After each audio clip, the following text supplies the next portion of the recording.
Yo, yo, yo, what's good, YouTube? What's good? It's Stormy B Man, and I am back welcoming you to another Boxing Raps with Stormy B Man. This is number 14, and we are having a conversation this evening about is the next generation ready to step up? And I already got a crew here to have this discussion with us. We got just fresh off of their live stream, kind of Loco Sports, and the brother L Dub Boxing. So welcome, brothers, and also Bruce Goes, the OG, is going to join us this evening. And I want to welcome everybody that's out there listening to us, out there in the chat. And please smash that like button as you come in and know that we're going to have a great conversation about the next generation of fighters in the sport of boxing for this Thursday, November 11th, 2021. So welcome, brothers. How's everybody doing this evening? I'm personally doing excellent, Stormy B Man. So it's a pleasure to be here with some really educated boxing aficionados like yourself, man. I feel honored.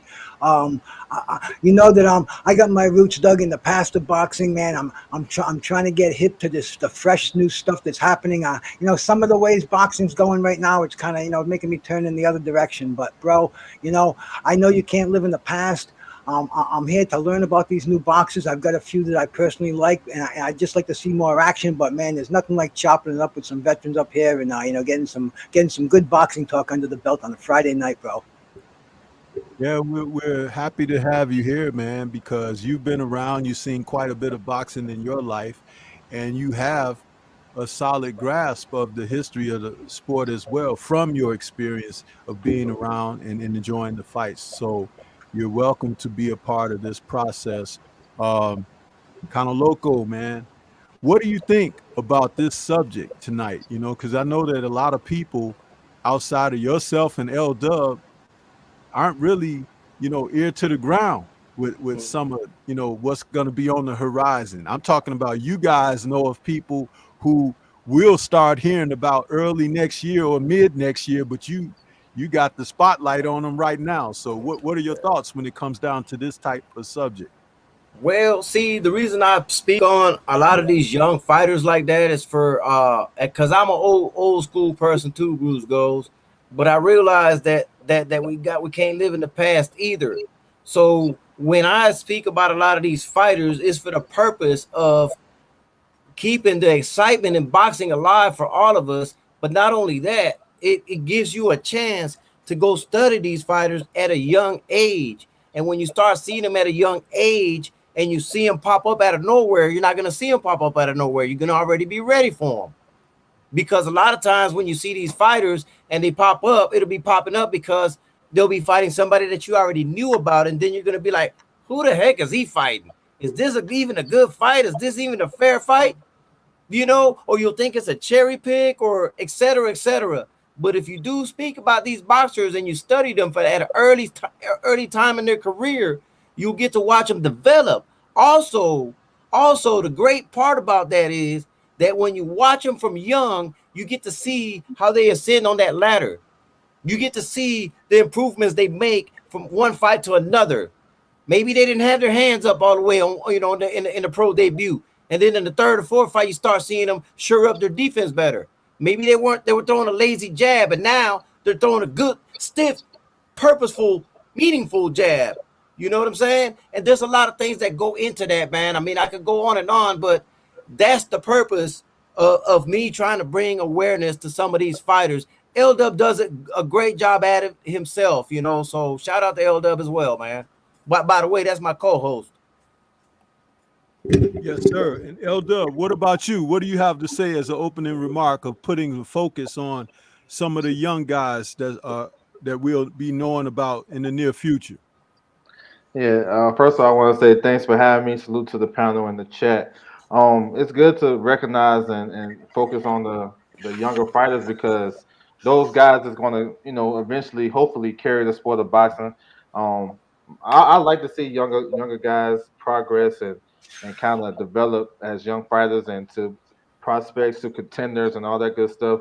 And I love to see a young fighter in a championship training camp that lets me know, where they looking at as they self, down the line. Because if you got two fights and you in a Bud Crawford training camp, that let me know what your aspirations are, and you can only grow when you're in championship camp. So, yeah, it's always good to look at these guys when they stay active. We got a lot of young fighters in the sport of boxing right now, and it's actually a good thing. You know what I'm saying? So, yeah, we got to keep putting a spotlight on these guys and I'm saying watching them grow. Yes, sir. Also, I'd like to welcome our other brother out here, Healer, the mind body coach, better known as Focus Focus Ball, ball. who has joined us also this evening. I always like to put a feeler out for Focus Ball to join us when we do these boxing raps, because he's involved actively in the sport and coaching as well. So it's like, you can never have too many brains when you're breaking it down and talking about it. So welcome, Healer. We opened the panel up this evening asking the question, what are your thoughts on tonight's subject? Is the next generation ready to step up? And we'll have some examples. I got Cono Loco and L Dub here to help us out because they know these young guys that are on the horizon. So what are your thoughts about that? Putting a little spotlight on the people that nobody knows about yet. Um, I don't know too much about the up and coming guys, but I do follow the brother Connor Loco's channel, and I always see prospects and whatnot. Like I learned about Xander Sayas from his channel. I think that there's a couple fighters, up and coming fighters, that are really hungry and they're about it, and it's who's bringing them up. But a lot of these guys, like the Ryan Garcias and the Teofimo Lopez's, it's where I think it's more of like a celebrity kind of thing. I don't feel like they're ready to step up to the next level where it's the best versus the best. You know what I mean? There's a Yes, certain sir. level of comfort. They want to get famous and say, hey, you know what? I'm comfortable right here. Yes, sir. Yes, sir. So I didn't have a chance to put a whole bunch of images up, but I'll flash some images across the screen as we go on with our conversation. But I want to go back to L Dub for a moment here. And on that ESPN card, uh, what was that? From the 5th, we saw some action on that undercard, and there was a young brother on there, Abdullah Mason, on that card, and they had talked about him prior to the bell ringing for that match. And I wanted to ask L Dub, did you have some pertinent, specific information on this young guy? I know they mentioned he actually helped Shaquille Stevenson get ready for Jamel Herring, but when we saw him, it was only 2 rounds. He got his opponent out of there very quickly. But L Dub, do you have more to say and share about this young man? I know the young man. He got a lot of brothers, like 4 or 5 of them, and they all box. He was a highly touted amateur. Like he could have made the Olympic team, but I know he's young. He's just 17. Good southpaw fighter. You know what I'm saying? Got good skills, and he been in these gyms out here. Well, I'm not in Vegas, but on the West Coast, he's been out here in Vegas doing this thing, sparring a lot of these champions. You know what I'm saying? Not just Shakur, a lot of other guys too. So he got a like I was saying earlier. I like when these young guys go straight to pro training camps and championship training camps because they develop quicker, in my opinion. They got to keep him active. And which top rank is the best at building up prospects? I like the kid. I think he's still growing. You know what I'm saying? He still got some development stuff to do, but he got a solid foundation as a boxer, understanding range. His jab is nice, and he know how to turn it on. He got a kill switch. So the kid is nice, and he's the best out of the brothers. He got his older brother box too. He like 2-0, but I think this kid got a way bigger upside. Hence why he's with Jay Prince and he signed with Top Rank. So yeah, he is look out for him. He should have another fight this year, and definitely have about 6 fights next year. How Top Rank moved their fighters. Yeah, I was very impressed with his quick outing on that card that night, and I did not know of anything of him until he came on the air and they were talking about him. But I'll tell you one thing, he passed my eye test when he started letting his hands go right away, I was like, dang, this kid is fast, man. And so did his opponent. When he started unleashing on him, it was like boom, boom, boom. You know, it was impressive. You know, I want to see more. And he's young; he can take his time. But it's really cool to see these young guys. And he looked like he was anxious, but he wanted to hold himself back. You know, you can actually see it in him, and it was like, you know, but he had a heck of a performance. Kano, your thoughts on the kid? Man, I knew this kid was phenomenal, man. You know, but like I agree with L-Dub. He is the best of all them brothers. Like, what is it, 4 or 5 brothers? I can't remember the exact count, but he got a lot of brothers, man. But he is the best out of them, man. I saw the same thing, man. He was stuck within. When you seen him holding back like that, but wanting to rush, man, it's like he knew he had him, but he wanted to at least try to take his time as well. And he was like, should I take a little more longer, or should I go in? You know, but hey, he's gonna be a future star, in my opinion, man. I think his upside is high, and that was, you know, that was his first fight, man. So you got to understand that, you know, his 3rd, 4th, 5th fight, he's gonna look more polished, I believe, man. I mean, of course, he's gonna still need a lot of work, because they all do at that young, you know, stage of the career. But he's gonna continue to grow, because everything I've heard about him, he's real dedicated. He's always in these gyms, like L-Dub says, with all these other pros, and putting in the right work, putting in the right dedication. Because without dedication and work, man, it's not gonna function. You can't see that a lot of these people, like the Ryan Garcias, and they rely on talent, man, and talent alone ain't gonna get you nowhere. That's what I don't like about some of these fighters that are these Instagram divas and stuff like that, man. Just dedicate to your craft and work, man, and start building your career the proper way. And hard work and dedication get you far, way more than talent. Absolutely, man. Bruce Goes, were you able to see this kid on that undercard from ESPN's card last week? No, I didn't see this kid Stormy, and you know, a lot of these young stars, man. It's like a whole thing for me. You know, I hear about them on social media. I mean, back in the day, you know, we'd hear about him if we didn't go to the gym and hear the talk. We'd get him from the latest Ring magazine or the Boxing Illustrated, and you know, and then maybe we'd see one of these up and comers, you know, get their television debut, because you know that was the thing back then, even before cable, back in the you know, the 3 network days. And bro, I can remember, you know, thinking about up and coming boxers who took over, but you know, and it was a weird thing. But I'm going to bring back the Marlon Starling and Donald Curry. When they were up and coming amateurs, hot out of the amateurs, everybody was talking about them. You know, they were plastered on the magazine, and you know, they were following the great Sugar Ray Leonard, you know, and Thomas Hearns back in the day, and they were like Boots Ennis and Ortiz are today. They were on a separate course. They were headed for greatness, but no, man. After like 15 fights, they matched with each other. And I'm saying, look what they're fucking doing. I was like, whoa, this went against everything that I was, you know, that I expected. And you know, Starling got an L. It was a decent fight, but the L didn't hurt the fighter, man. And I think that's what they're afraid of today. I mean, both of these guys, they went on to achieve multi-belts. They went on to achieve greatness, possibly Hall of Fame careers, bro. And today, these fighters, they don't want to be matched with the competition that I think they need, you know, that the fans want. I don't know about the backside of boxing, what goes on in, you know, in the business, and how, you know, stay in your lane, and A and B sides, and you know, you can't do cross promotions, man. I just know what I like to see, and what I'm used to seeing.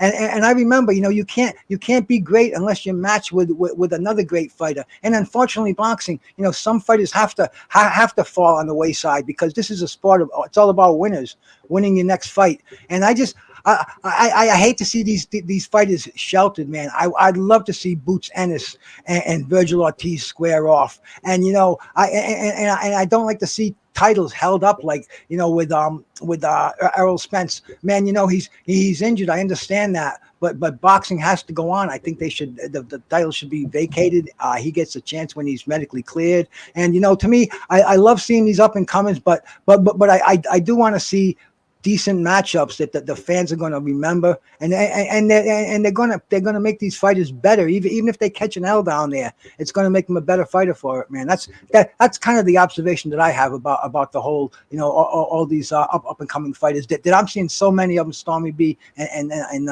L Dub and Kano. They're honest, man. I can't remember the names. There's so many of them out there, bro. I got something for you, Bruce Goals. If Stormy allows me now. Go ahead. Yep. You talking about best fighting the best. I'm gonna tell you one to look for on December 11th in Madison Square Garden. 2 undefeated prospects, John Bouazi against Michael Williams Jr. Those two are daring to put their all on the line early in their career.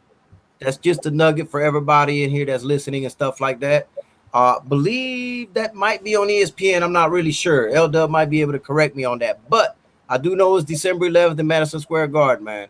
John Bouazi against Michael Williams Jr., 2 undefeated fighters. Michael Williams Jr., I believe, is 19-0, and I'm not really sure. I can't remember on John Bouazi, man. 12, 13-0, something like that. Yeah, we'll get behind that one for sure, bro. Well, this is what I want to say to tag along behind what Kind of Loco just said.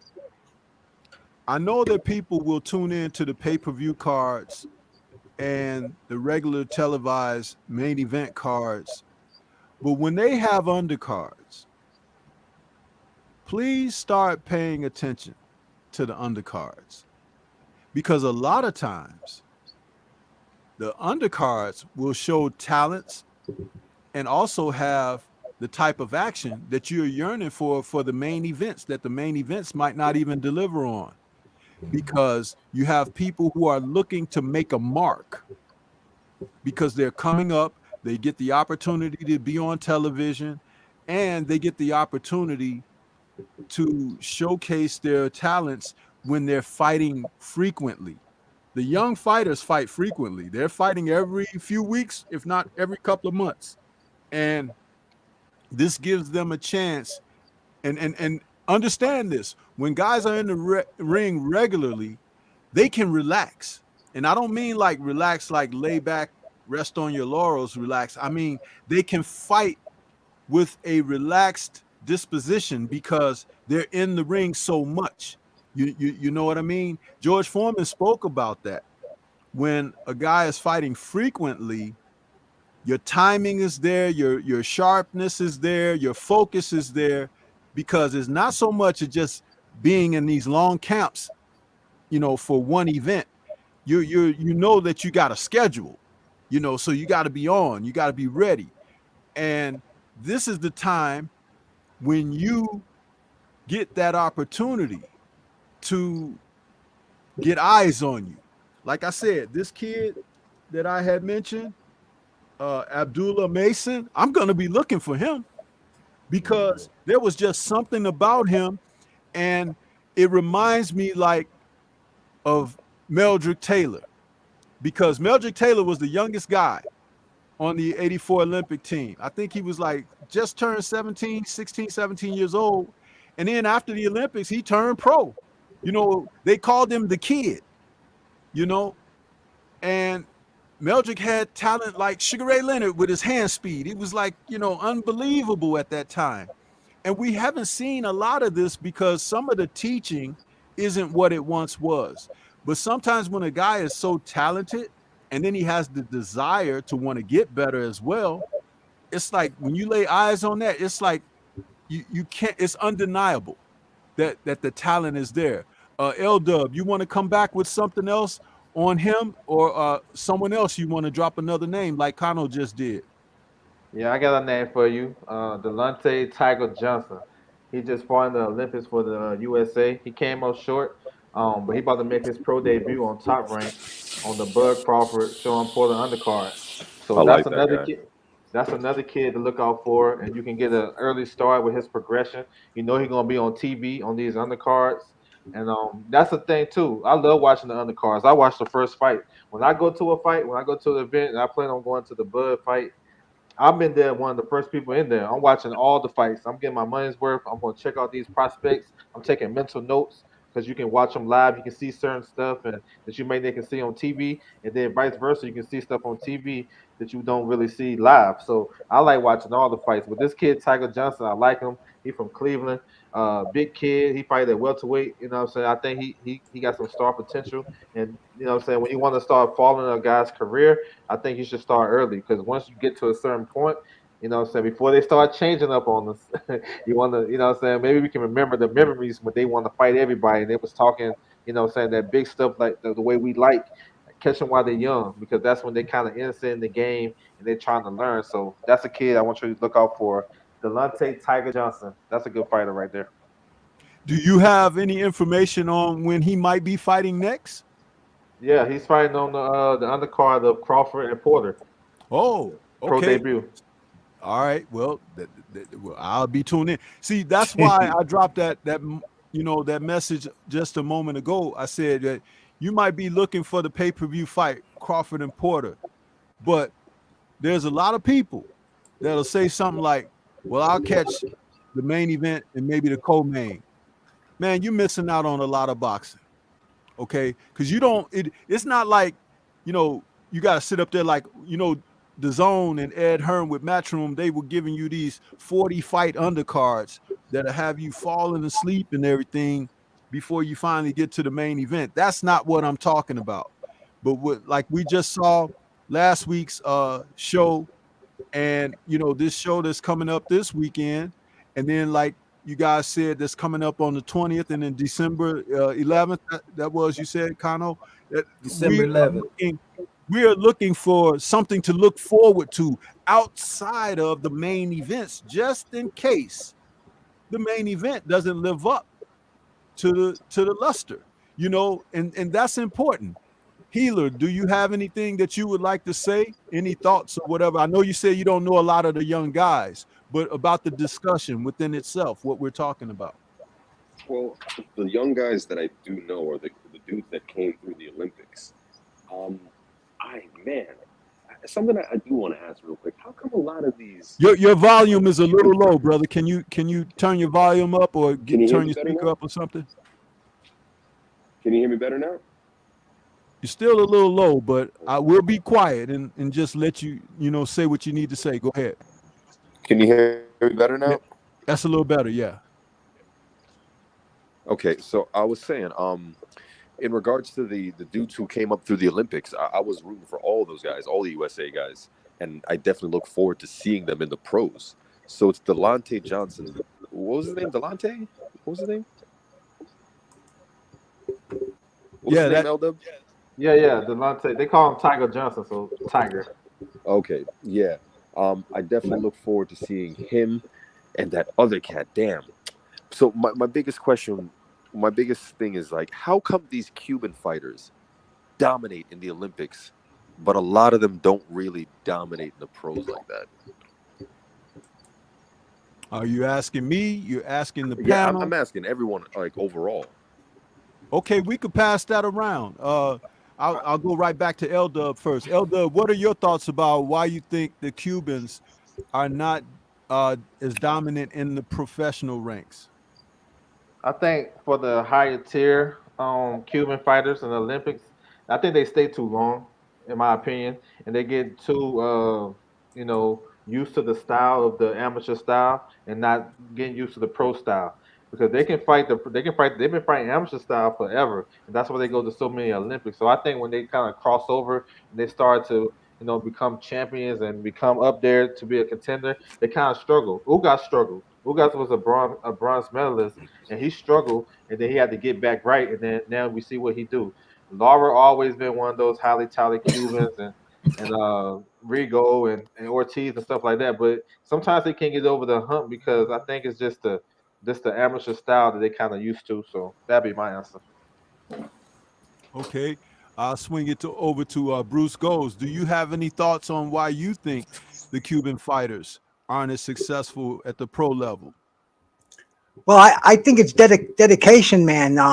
I remember you had John the Iceman Scully on. I believe it was on one of your broadcasts a while ago, and he said that he was assigned to meet the Cuban national team when they came into Connecticut, and he picked them up and he told me they were like soldiers. I mean, they were just so dedicated to what they were doing that he went back and told the American team, he says, boys, but you're in for a rough ride here. I mean, it's I was just watching some amateur boxing, the AIBA, the amateur boxing in Belgrade last week. They were interesting. I mean, the United States had a couple of gold medals, and they were giving these guys $100,000. When you got the gold medal, there's a guy I noticed, Amari Jones. He was a welterweight. He's worth keeping his eye on. He took a silver medal. And then in the light heavyweights, I can't think of his name right off the top of my head. Raheem Gonzalez. Robbie Gonzalez. Yeah. Yep. I mean, this was interesting stuff, and it went on like 3 rounds. They had 2 rings, and what did you think of that, Lawrence? Did you think that was some really good prospects of the future? And I mean, the whole thing. Roy Jones was there. The money they were giving away. I mean, that kind of really gave amateur boxing, I think, a snap. And it was on YouTube. It was on at decent hours. Did you catch a lot of that at all? Any of you guys? Yeah, I did. Gonzalez had to come from behind to get that gold medal victory. He showed a lot of dog in that fight. Yeah, it was some good fights. Andy Cruz from the Cuban fighter, like Oh yeah. that's another kid that I think kind of staying too long. He need to come on and turn pro. Like he's gonna be a star. He beat Keyshawn in the gold medal final. So yeah, I seen it. It was pretty decent. And why isn't that more well known? Like I said, Roy Jones was promoting it. They're giving these amateurs $100,000 if they win a gold medal. I just can't see why this isn't really. Why this isn't giving amateur boxing a boost? $100,000, man, for winning a tournament. No, that doesn't count the glory of a gold medal and the start of your pro career. I think that's really was something that something boxers should pay attention to, man. Yes, sir. Yes, sir. Great points there. I want to throw it over to Cano Loco now. What are your thoughts about why the Cuban fighters, when they get to the professional ranks, they're not carrying on through as successful as they were as amateurs? Oh, well, bear with me on this one, man. I think in Cuba, I know in Cuba they train them to fight the amateur style from the beginning. And when you get trained like that since you was a kid, all the way through your amateur career and even going into the Olympics and stuff like that, it's a hard habit to break. You ever have a bad habit that's hard to break? That's what it is with them, man. They have a hard time adapting to the professional style. They're used to not going to the body as much. Ugas is an exception, okay, because he worked on his craft. They don't tend to go to the body a lot because the judging and the amateurs don't like counting that. So there'll be a lot of head hunting and a lot of pity pat shots going upstairs if you watch carefully. And so when they go pro, the pace is different. Also, they're so used to that 3 minute, the 3 rounds only, because they've been doing that all their life, and they don't spar past that. Even in the amateurs, when they're growing up, that they can't have a plan after that. You see, a lot of these Americans. And in Puerto Rico as well, I can speak for Puerto Rico because a lot of them go into the amateurs and they don't care if they win or lose. I know some myself. They went in working on their professional style while they was in the amateurs. The hell with the wins and losses. They were using that as a school to elevate them and propel them into the pros. I can tell you of one right now with Fredo Mendez at 108. He's a WBO champion right now, world champion. Bro, his amateur record sucked. But that's because he was working on his craft. The Cubans don't do that. They work on the amateur the whole time. It's just hard for them to adapt to the professional style. That's my take on it. That's the view I got on it from the outside and from the inside that I've been around. And I've actually been in the gym with some Cubans, and you just can't. You just can't. You can't get him out of that, man. I'm not saying all of them are like that, but most of them, you just can't get them out of that habit. It's I don't know if I'm making sense, man, but that's what I got on it. No, you're making sense, because it's almost like when you're learning something from one angle, but in order to be complete, you gotta add to that. And professional, you're adding, because the Cuban boxing from the amateur circuit is very dialed in to what the amateurs require of it, you know. But when you talk about professionals, the execution of boxing technique, scoring, the effective placement of punches, it's a different philosophy. So you do have to, you know, diversify yourself when you get to the pro ranks. Now, you take a fighter like Luis King Kong Ortiz.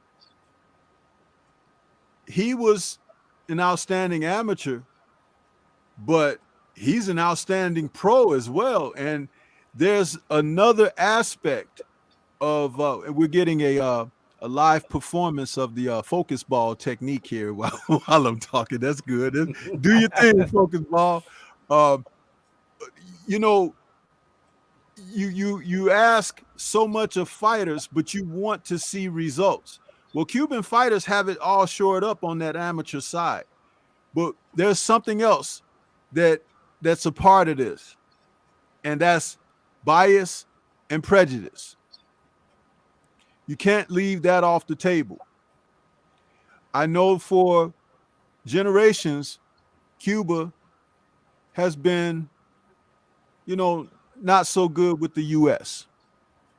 The U.S. holds a serious stake in professional boxing, even though a lot of the sanctioning bodies are based outside of the U.S. But that bias and prejudice reaches globally. And I've done videos and had conversations on speaking about that.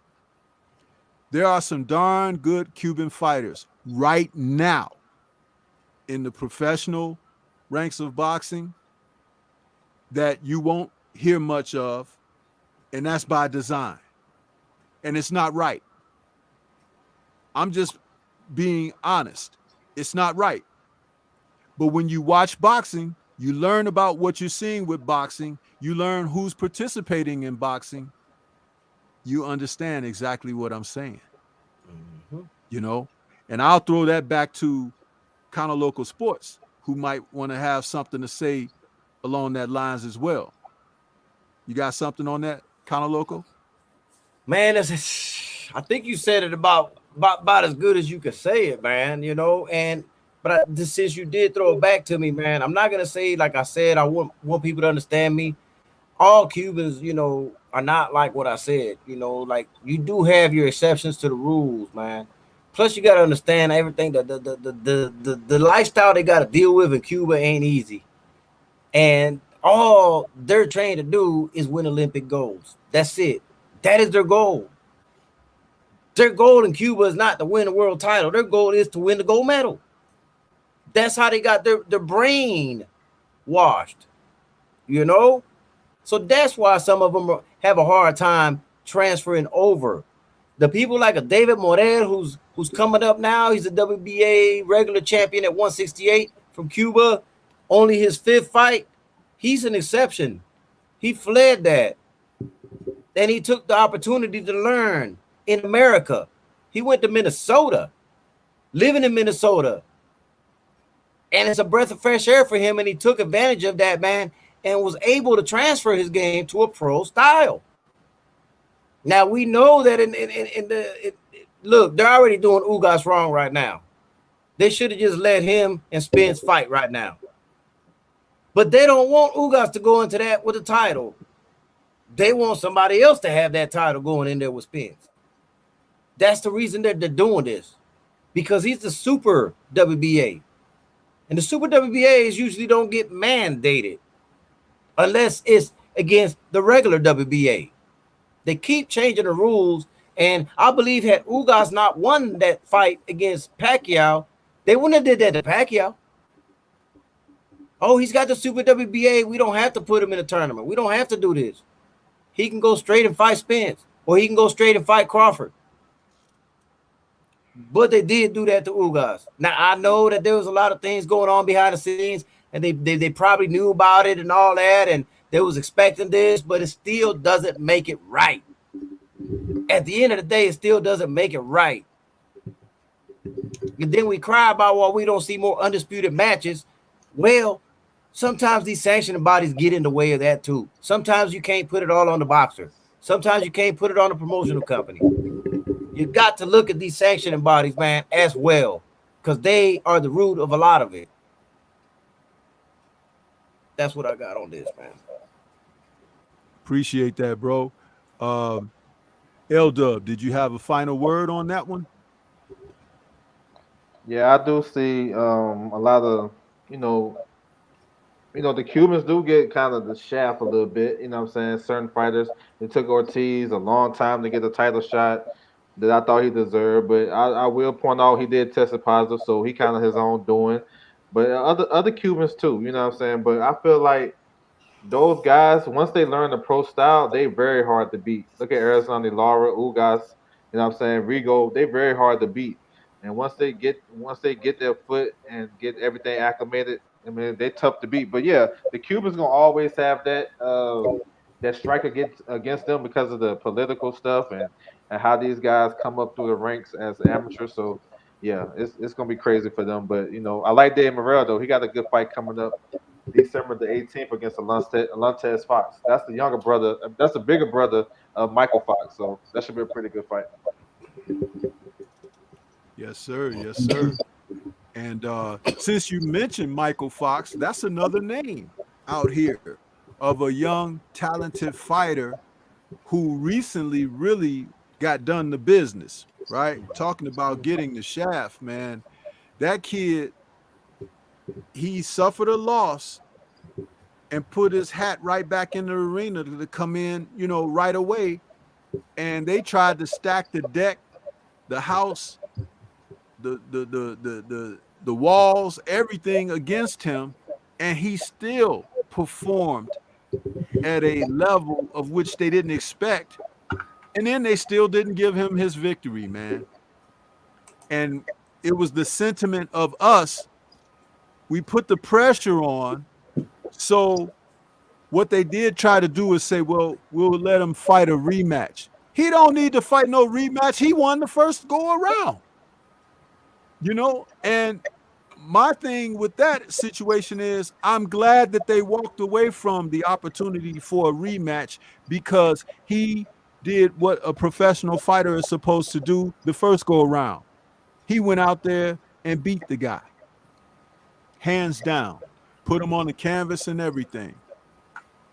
And see, that shows you about the bias and prejudice that I talk about in this sport. And I use those words most because that's exactly what that is. Yeah. That's exactly what it is. And when you look at fighters like Guillermo Rigondeaux, look at what they did to him. You see? And Rigondeaux, don't forget this, people. He stopped the streamlining train that was the Philly Flash. Huh? When he stopped that momentum that the Philly Flash had, it was like, oh no. So they found a way. They had everybody walk away from him who had a name. So he couldn't do much more, and they basically froze his career up. Now they opened it up for an opportunity against Vasily Lomachenko, but they knew, the PTB knew that was a tall order for him to move up several weight classes and try to take on Vasily, who was not willing to come down some and meet him at a catch weight. You see how they do you? But there are young fighters on the horizon. And let's keep things on board of what the subject is for tonight that will definitely throw a wrench into the plans, because there's so much good young talent out here, man. You can't smother it all. You can't hold all of that back by sticking your finger in the hole that's in the dam, huh? Because the deluge is going to break through. The levees will break. You know, you're going to see this. And for those men that are at the top of the divisions holding titles that don't want to fight against each other, all you're doing is giving these younger guys an opportunity to develop, huh? And the ones who are very talented, they will develop quickly. They will develop very quickly. So, yeah, kind of Loco, you want to give us some final thoughts? Because I know you're going to get on up out of here. Yeah, no, listen, man, I forgot to add on there, man, that bout that I was telling Bruce goes about on December 11th with John Bowles and Michael Williams Jr., two undefeated fighters. It should be an easy card to remember, because you got a young prospect by the name of Xander Sayas also fighting in that card.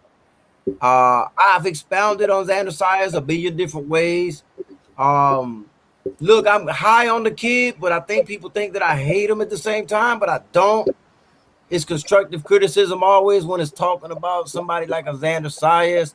They're trying to push him, like not his team, but the media is trying to push him faster than he needs to go.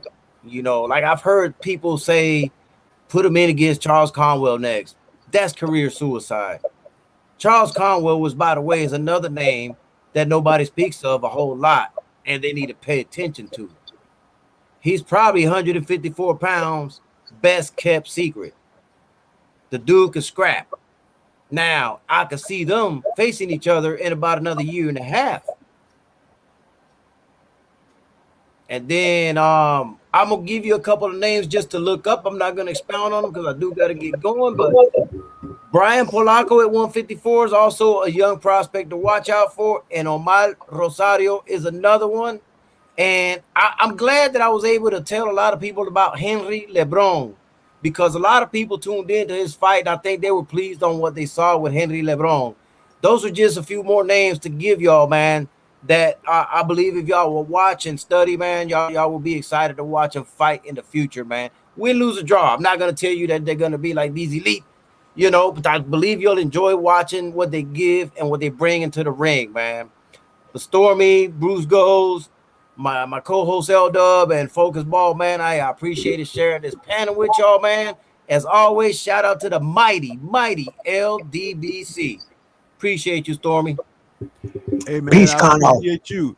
And I'm sorry that we didn't get to a couple of names that I wanted to hear your take on, because I wanted to hear you talk about Elvis, and I wanted to hear you talk about Xander. So maybe, next time, or if you want to drop something on Xander right now, you can, because we can just bring him in just before you go.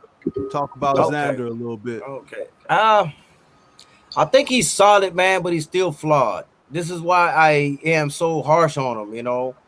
He has a lot of the good fundamentals, and he does train with some high competition in the gym. He's similar to the earlier fella we spoke about. He's in the gym with the Tank Davises, with the George Kambosos Jr., which I know a lot of people may not think is a lot, but for him, it's a lot, He's been in there with Sean Porter. Sean Porter said he couldn't keep this kid from coming forward.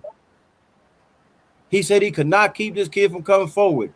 So there's a high level of praise for him, but he does get a little lazy sometimes and get caught with shots that he shouldn't be getting caught with. But I attribute that to be him and being a prospect still. And that is why I expound on things like that. Like, hey, don't put him in there against no Charles Conwell yet.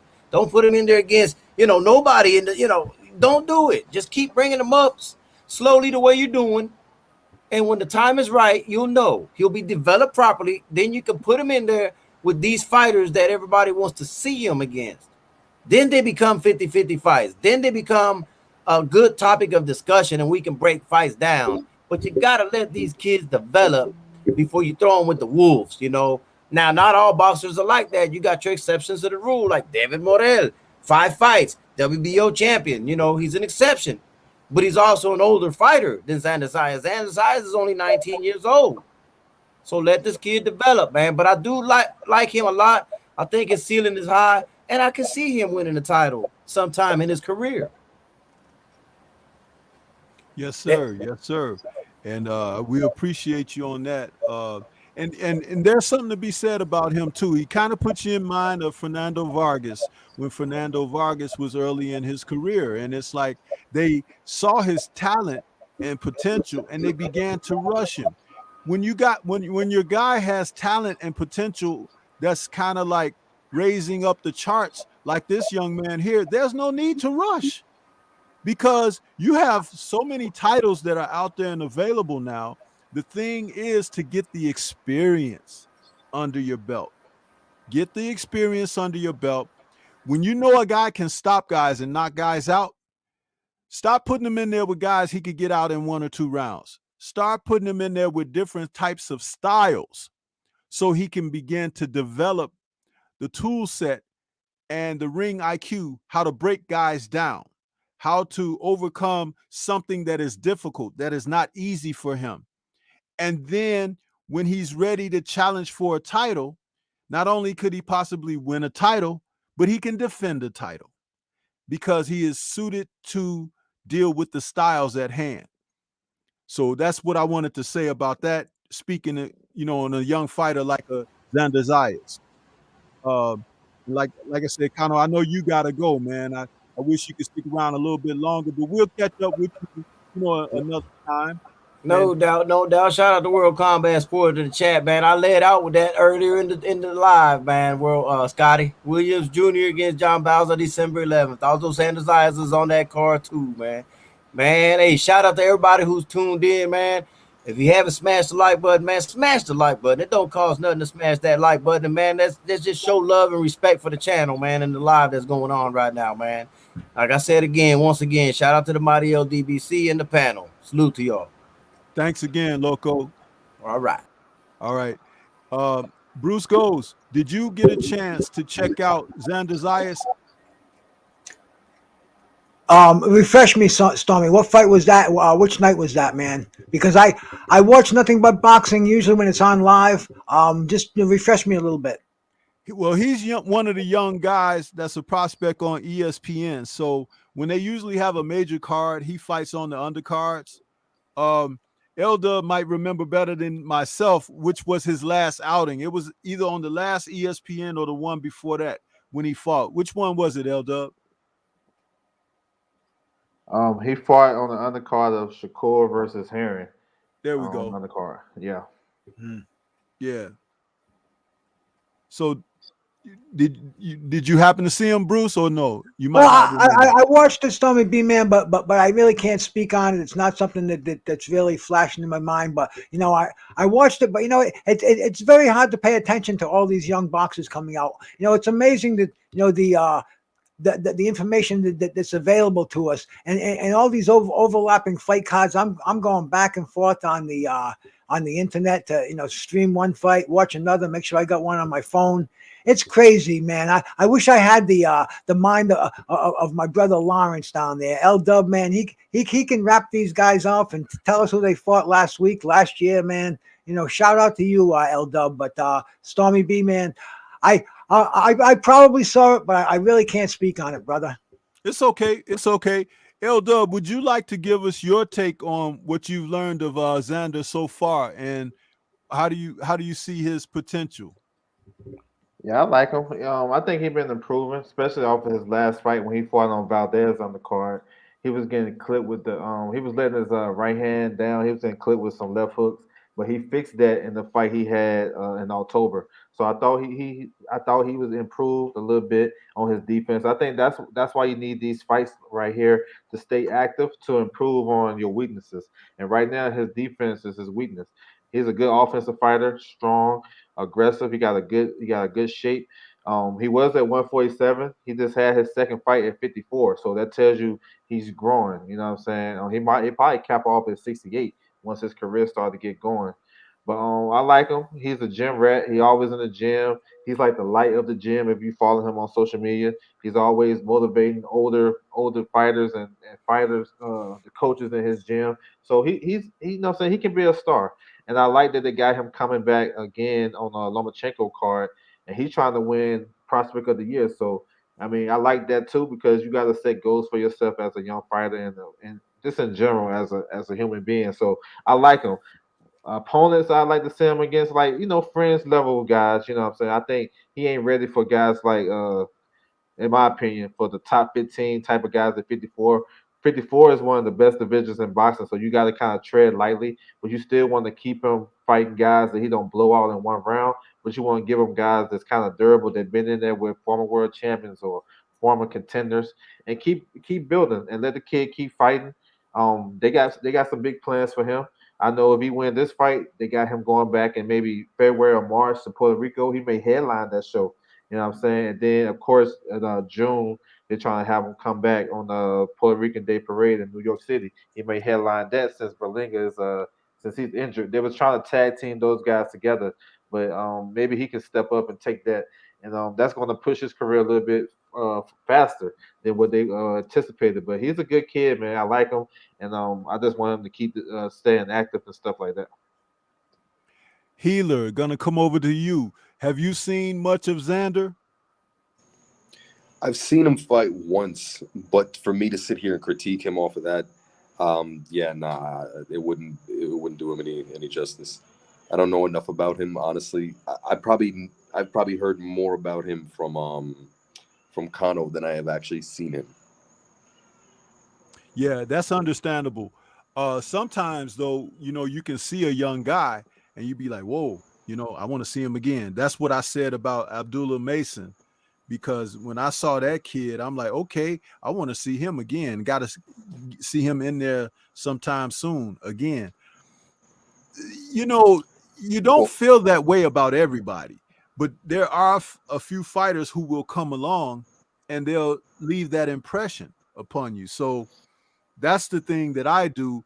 It's one of the reasons why I will try to, tune into the undercards, even if I'm not scoring them. I will try to watch them because you may see something that is just special.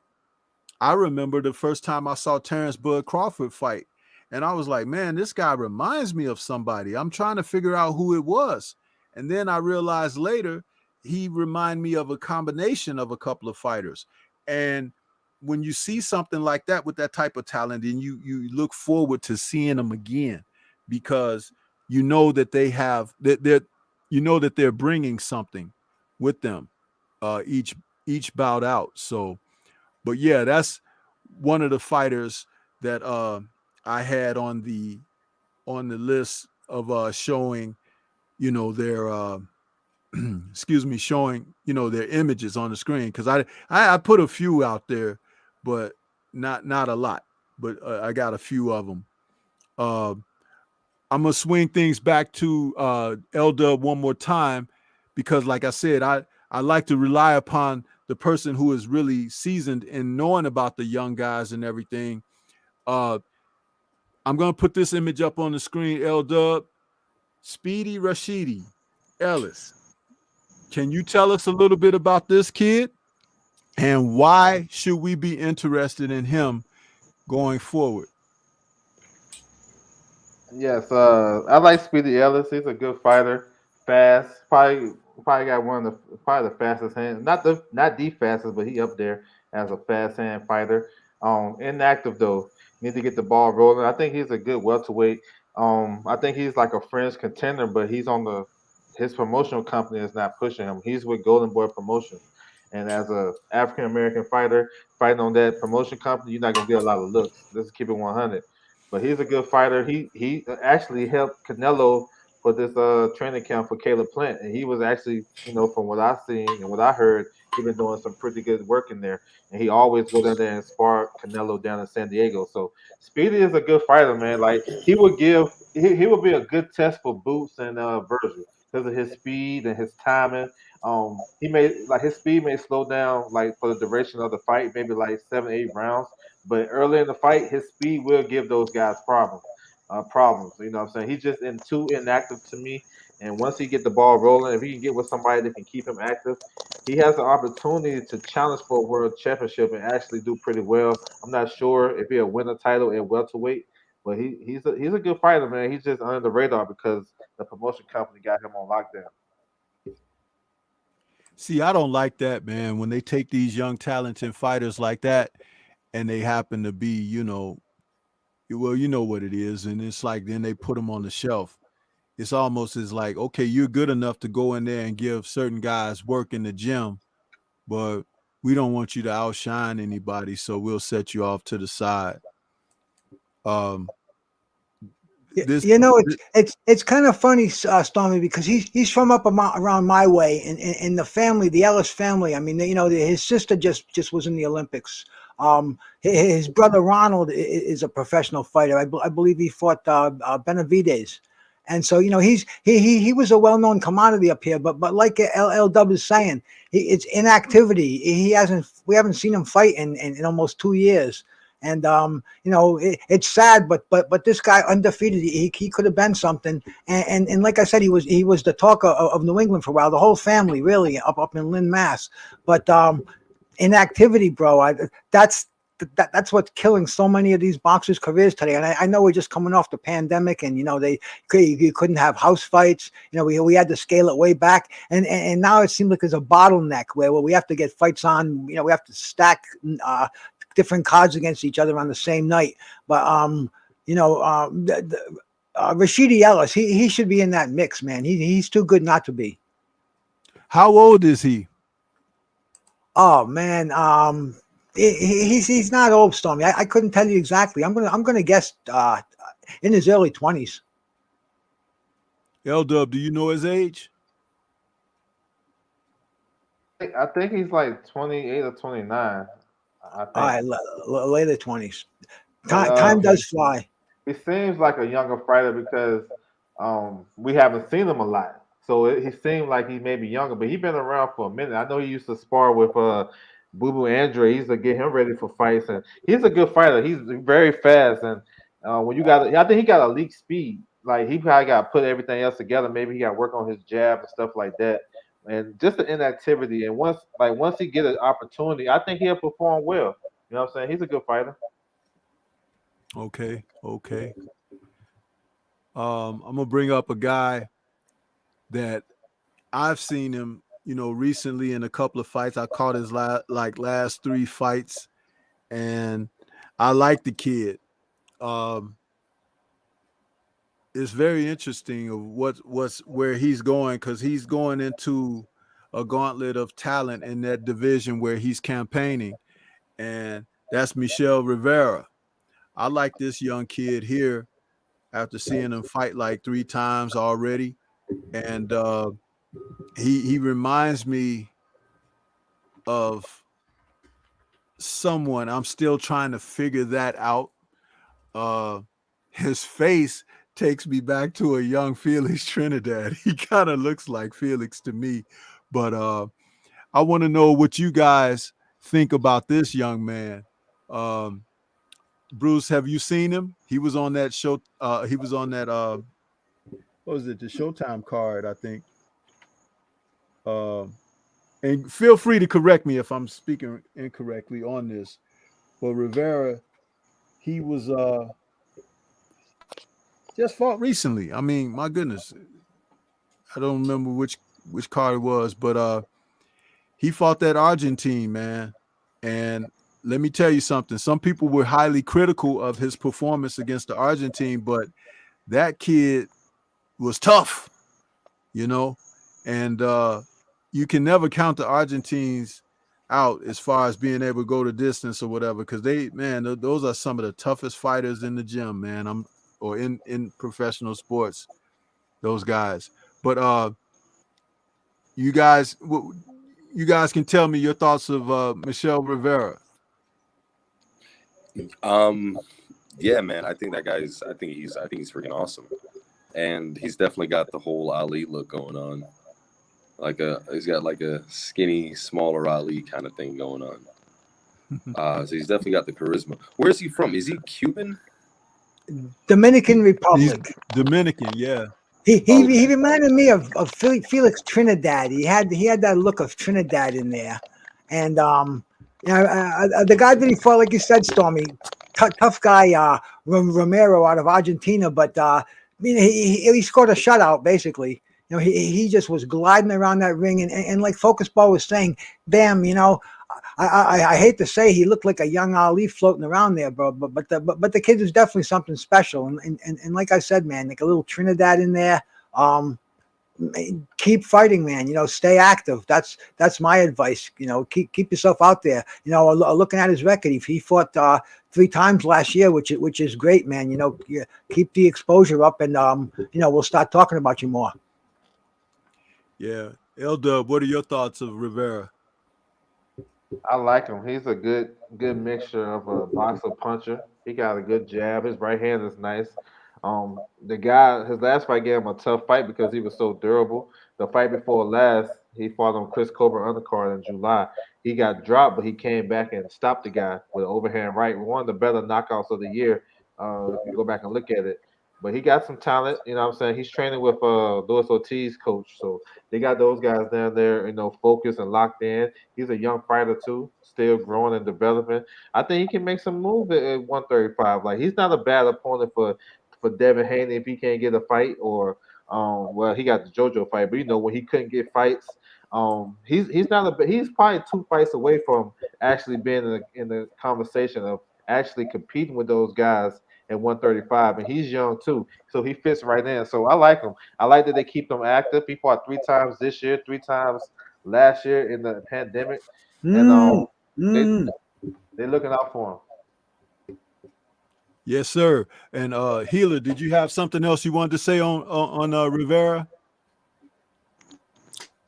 Man, L-Dub just put it so eloquently. I don't think I can do it better than that. Okay. I have something else I want to say about him. The kid is the one thing that I noticed about him, he has a traditional Western boxing style. I mean, he has fleet of foot. He can get on his toes and move. He can snap that jab. When against the Argentine, if he didn't have the type of jab he had, that Argentine guy would have rolled him over. He was sticking that guy's in his craw with that jab. He's able to vary it, stiff, snapping. He puts his punches together very well. And like I said, the Western boxing style. That's good, very good, and he's gonna upset somebody. I said after this last fight against the Argentine, and forgive me, I just didn't recall his name. I keep referring to him as just being Argentine, but I had said after the fight, and some people might, you know, get upset with me for saying this again, but I said after that fight, I said that kid can beat Devin Haney right now. And it was the way that I saw him able to box. He was in tough. He never let down. He never looked. Yeah, why not? He never looked as if he had doubt or whatever. He was confident. If anything, when the fight was over and they were interviewing him about his performance, he was unhappy with himself because he wanted to stop the guy. I love that because that's the competitive nature in the man that shows that he's in there with the right approach. And you just heard L-Dub say he thinks he might be a couple of fights away. But I said that kid can beat Devin right now after that fight. That's how impressed I was on his performance. Now, that might have been jumping out a little bit, but maybe not. Because sometimes when a guy has talent, he can do what he needs to do, but you put him in tough and you find out that he's tougher than that. You put him in against a greater talent and he can rise to that occasion. It has happened in the sport before. what do you guys think about what I just said on that? I'll toss it around. Yeah, man, I completely agree with that. He's got a longer range, probably better chin, and he can box just as well. And he's clearly got the grit. So I think why wouldn't he be able to beat Devin Haney? Let's see it. And look, not only do we see the talent in him, but these other fighters see the talent in him also because they've been turning him down. Y'all remember when when Adrian Broner was looking for an opponent, this kid Rivera was he already accepted to go up to fight AB, but I guess AB turned it down. And then even this fight right here, the fight he had in October, that was on the same week that Rolly pulled out. They was talking about him facing Tank December the 5th, having a quick turnaround.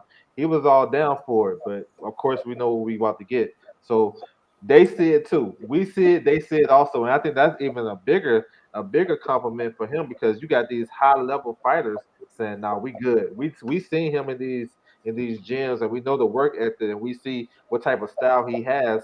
Whenever you got a boxer puncher that he can outbox you and he can hit you with something crazy and get you up out of there, that's a deadly combination. Absolutely, L Dub. But what do you think? And I'm asking you specifically because I do sometimes go out on these limbs when I see something and I'm impressed. I said that I think he could be Devin Haney. What are your thoughts about that? I know it'll be a great matchup, but just be honest. Your thoughts about it. I like Devin Haney in the fight, but I think it's a good fight, a good chess match between two young fighters. They look real good in the ring. He's bigger than Devin Haney. He looked like he about 5'10" or something like that, and he got a bigger puncher. And most time when you have a slick fighter like Devin Haney, it takes another slick fighter to beat him. That's a little bit quicker, a little bit faster, a little bit better in the counter punching. But I think Devin Haney right now would beat him, but I think it'd be a good fight. It'd be a fight. I don't think it'd be a one-sided fight. It'd be like a chess match, high level, good boxing, and it's a fight I want to see. I think he may be a fight or two from that, so I'm down Yeah, for it. yeah, and I'm just impressed with the kid. It has nothing to do with the Ali look. It has a lot to do with how he performs, and I just see something there that tells me that you line those guys, the name guys up who are considered the level above him at this time, and he'll defeat somebody that you didn't expect him to beat. And it might not be an easy thing. And I'm not saying, oh, he's gonna go knock so and so out. This is why these guys need to fight when they're young, because that's how they can test what they have and what they don't have. And you're young enough to get better if there's something that you need to add. If you wait until you're in your 30s and stuff, like some of these guys that are at the top of the sport right now, when you lose, it is kind of over for you because you can't teach the old dog new tricks. And then you got the young hopefuls coming up right behind you. So they're closing the door on you. But that's what I wanted to say about that one. But yeah, L Dub, Bruce, and Healer, I think this kid is definitely one to keep your eye on in the future. And like L Dub said, he fought 3 times already this year, and he's looking to get the action. He wants the smoke. I genuinely get the feeling that young man likes to fight. He likes to box. He enjoys what he does. And when you got someone that has that type of enthusiasm in their approach to their profession, the sky's the limit.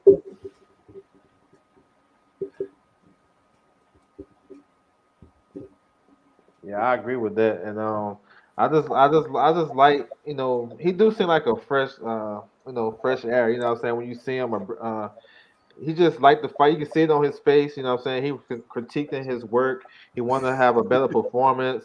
I thought he grew in the fight against John Fernandez, who was a good fighter. When he got dropped, he got up. He fixed that mistake.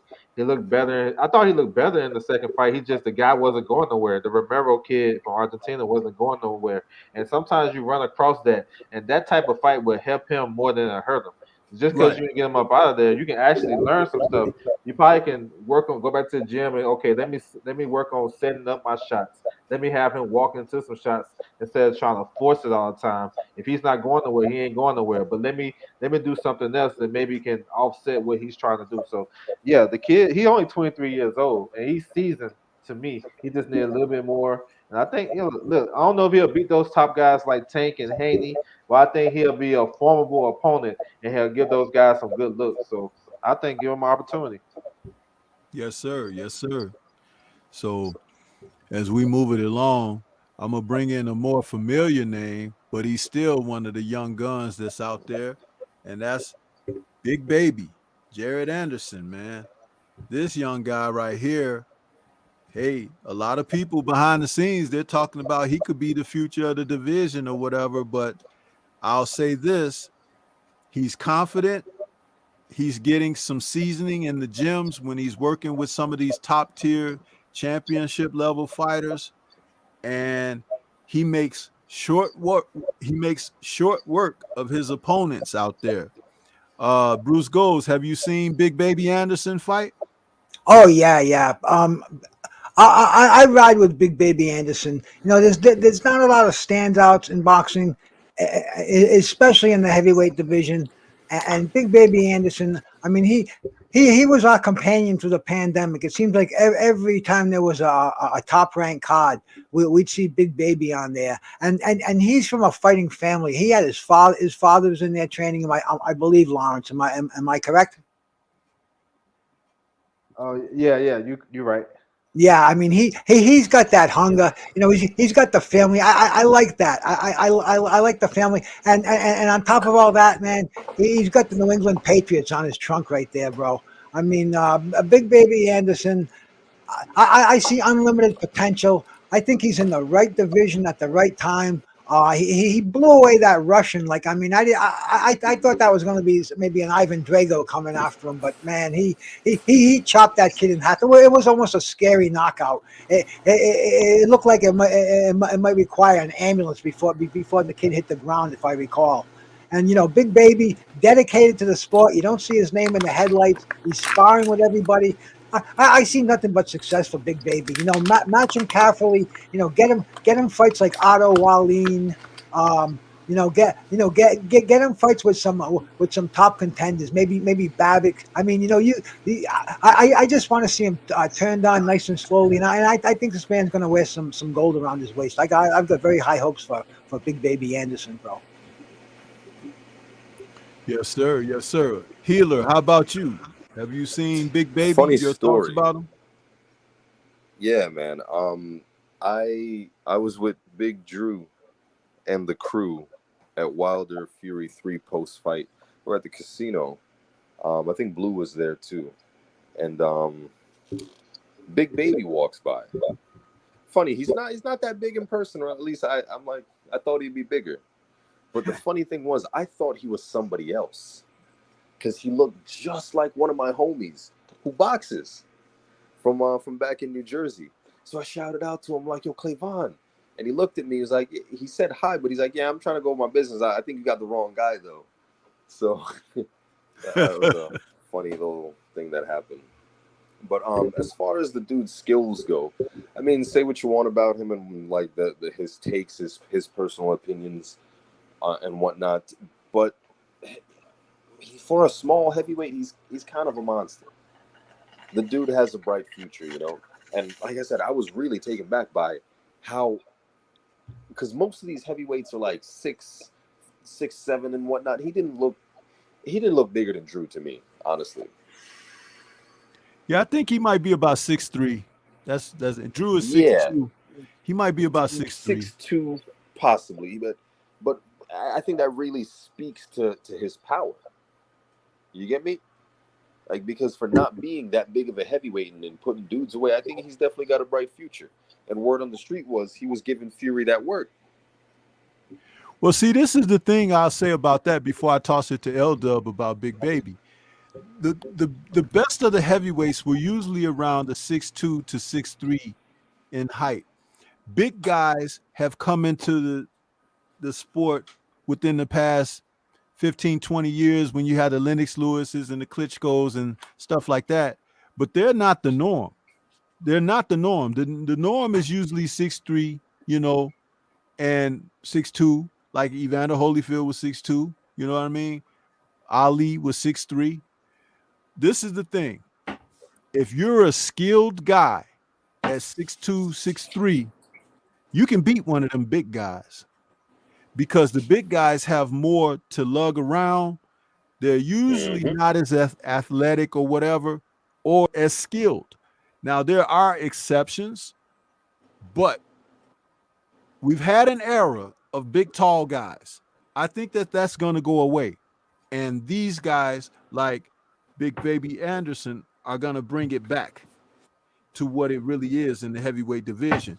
Because when you're in shape, when you're properly conditioned and you're properly uh you, skilled in everything, those dimensions work best. The bigger guys are usually out of shape or cumbersome, or they lack something specifically that keeps them from being a complete fighter. But that's what I wanted to say about that. Let me throw it to L Dub. L Dub, your thoughts on Big Baby Anderson? Yeah, I like this kid. He about to have his 11th fight in like 2 years, which is excellent. He was staying active during the bubble, and he learned a lot. He don't stop you in different ways. He can stop you in different ways. He's not one punch knockout artist, but he can go to the body. He got a hell of a jab. When I first saw his pro debut, he threw like 10 straight jabs before he threw anything else. I love that. That was excellent to me. He's growing, you know what I'm saying? And being in these, like I said, championship camps is only going to make these fighters get more confidence and they're going to grow more. Um, I like that he can fight southpaw, so he can throw in a different wrinkle. As he go up in the ranks, he may have to use that for a round or two just to, you know what I'm saying, make sure he all set what the other guys doing. I think 2022 going to be a big year for him. They're going to push him. He's going to fight on Lomachenko's on the card. I think he's gonna be the co-main. He's facing a guy named Talinsco, something like that, from Canada, 17-1. You know what I'm saying? So we got a decent name recognition, and that guy was a highly touted prospect coming up. So I like how they moving him, and I think 2022 they're gonna start pushing him in the direction of former world champions. I mean, not former world champions, but former world title challengers, fringe contenders, guys that we remember. Like one that come to mind is Carlos Takam. That comes to mind. That's a fight for me that I think would be perfect for him. My man Brewster mentioned Aldo Wallen. I like that too. A guy like Cassius Chaney. You know what I'm saying? Guys like that's been active too that we can recognize. But I think it's gonna be a big year. I think he's gonna start climbing the ranks, and once he gets his opportunity, I think he's gonna be world champion. Like he got the skill set, you know what I'm saying? He don't have to just sit there and fight with you. He can box, you know what I'm saying? He kind of fight like a smaller guy. Like he fights at 154. Got the upper body movement, the way he move in the ring. Like he's not a slow plodding type of guy. That's a good point about the better heavyweights was 6'3", 6'2", dynamic, had can throw in combinations, dig to the body. And this kid is in that type of mode, and he's staying active. And I like him, man. I like him as a fighter. I like what he do in the ring, and what he did on that Fury Wilder undercard. That was outstanding. You know what I'm saying? He kind of like because they was pushing Berlinger and they pushing Xander, but this the best prospect they have. This kid right here. I think he's the prospect of the year. If you really want to give it to him, this will be his third or fourth fight this year. All knockouts. You know what I'm saying? I like it. I can't say too much. I can't say enough about him. I just like his skill set. Yes, sir. And did you say he's got another fight coming up before the end of the year? Yeah, he's fighting on Lomachenko's undercard against Alexander Teslenko from Canada, 17-1. Uh, you know what I'm saying? He was with Lou DiBella, his opponent. He was a good prospect, but this a perfect matchup, perfect matchmaking. This is a fight that he should win, and it's going to show where he's at. You know what I'm saying? That's great, man, because that'll make what, 4 fights for him this year, right? L Dub? Yeah, I'm sorry. Yeah, 4 fights for him. So yeah, that's Yeah. that's good. See, That's good. that's great. What other heavyweight out there do we know who's fought 4 times this year and at the level that he's fighting? Um, Let me see. Not a lot of young guys have fought that much. I think FA was on the. I think FA had 3 fights this year. Um, I think that him and FA maybe. A lot of Yeah. other guys. I mean, Dubois, he may get another one in this year, so that'd be 3 for him. So But yeah, we know that Dubois ain't fighting the type of competition. Dubois is like, I think they're trying to build his confidence back up and everything, after his loss to Joyce. But I still, I'm with you. I think that Jared is on a different level. He's a more complete fighter than Dubois. Dubois is banking on banging you out of there. Now, did you see Dubois is ranked #1 by the WBA right now? Well, they're probably trying to position him to get something over there like that Trevor Bryan fight or something. I don't know. Crazy, and and you've got Joe Joyce ranked probably 8, 9 rankings behind him, who destroyed him when they went head to head. I don't know how these organizations are working anymore. I think they're more confusing than anything else in boxing. It's probably whoever's promoter is like putting that love in the pocket, with that envelope. You know what I mean? That's what that's all about. That's the thing about boxing. I'm trying to love it, and it's getting stinkier and rottener. The more we're cutting open this fish, the worse it's getting, and we're hearing nothing but PED accusations, fighters taking dives. I mean, it's hard to believe, and this big snack thing. I mean, you don't see any other athletes wearing the snack hats and the snack T-shirts. Only in boxing, it's like they dump all the garbage on us. But guys like me, bro, we're trying to swim through it, and we're trying to stay afloat and trying to survive. I don't know, Stormy B, man. I had to let that off, man, because there's fine, Bruce. shit going out there in the sports. Did you see what happened today in Paris with the soccer, with the woman and the soccer player? She hired friends of hers to beat up a former soccer player just for playing time. It's on TMZ. It's on the sports news, and this isn't for money. This is just for time on the field. And this is, but she's got charges on there. And this was like a Nancy Kerrigan thing, the kneecaps with the baseball bat. And this is going on all over the world. And boxing, the dirtiest sport of them all, the stuff that's going on, and we're just turning our heads, and it's happening, and we're just turning our heads and saying, "Oh, that's just boxing. That's the way it is, man." I don't know, Stormy B, man. I need sane guys like you, the Healer and L Dub, to tell me why I should be putting up with this stuff. When, man, I was fed a diet of filet mignon back in the day. Listen, the whole world is like, kind of tipping on this edge. I don't know what's going on, man. I see what's going on, and I make little remarks about things here and there, but listen, man, I'm not trying to stress myself right now, but I'll go back over to another UK fighter, man, that I've been paying attention to. He's not as wet behind the ears as some of the prospects out there, but he's a guy that's coming along, and that would be Joshua Bouatsi. And this young man here in the light heavyweight division, he did something that a lot of fighters don't do, and it was very smart of him. A few fights into his pro career, he shopped for an American trainer and ended up hiring the services of Virgil Hunter. I thought that was very smart of him to be able to put himself in a position to become a more well-rounded fighter by hiring an American or Western coach to show him some of the tricks and nuances of boxing, where he's still young enough in his career, still young enough in age to pick up some things that may stave off an earlier loss because he's looked to equip himself more. Healer, are you hip to Joshua Bouazi? Yeah, I've heard of him. To be honest, I haven't seen his work. I thought he was a cruiserweight, but you just said light heavyweight. So, yeah, I mean, I don't really know his fights like that. Just know his name. Yeah, the fact that he, like I said, enlisted the assistance of Virgil Hunter, you know what that means. He's getting some. Wait, is he a Nigerian fighter? Yes, he's a Nigerian based out of the UK. Okay. Yeah, okay, I definitely heard of him. Yeah.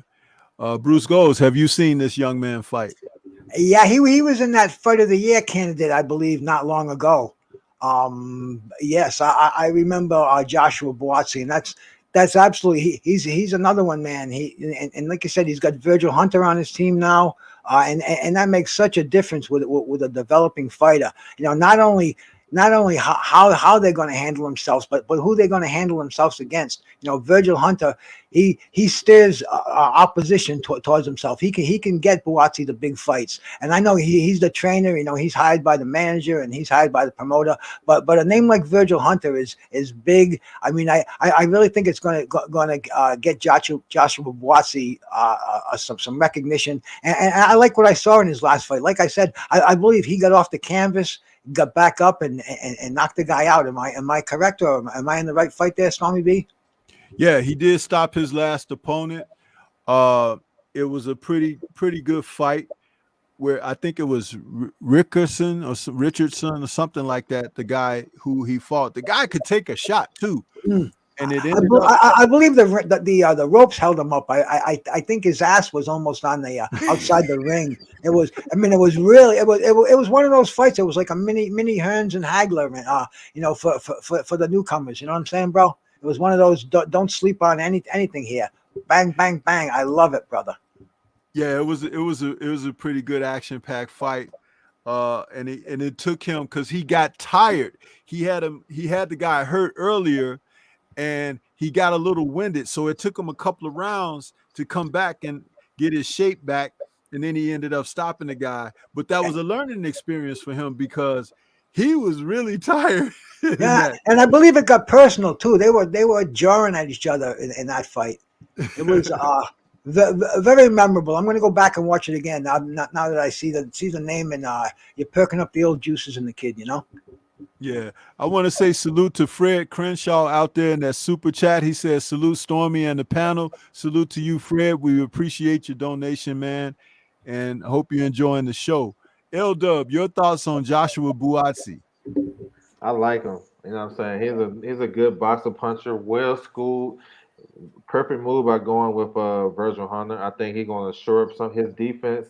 You know what I'm saying? That fight he had against Nix, his last fight, that was a good fight. That was a good learning fight for him. The kid, the guy he fought, he was tough, but he was able to stop him. He was hurting him with basically every punch. So that tells me he can carry his power. Now he got a big fight coming up. I don't know if you guys know about this. December the 18th on Parker versus Zora 2 undercard.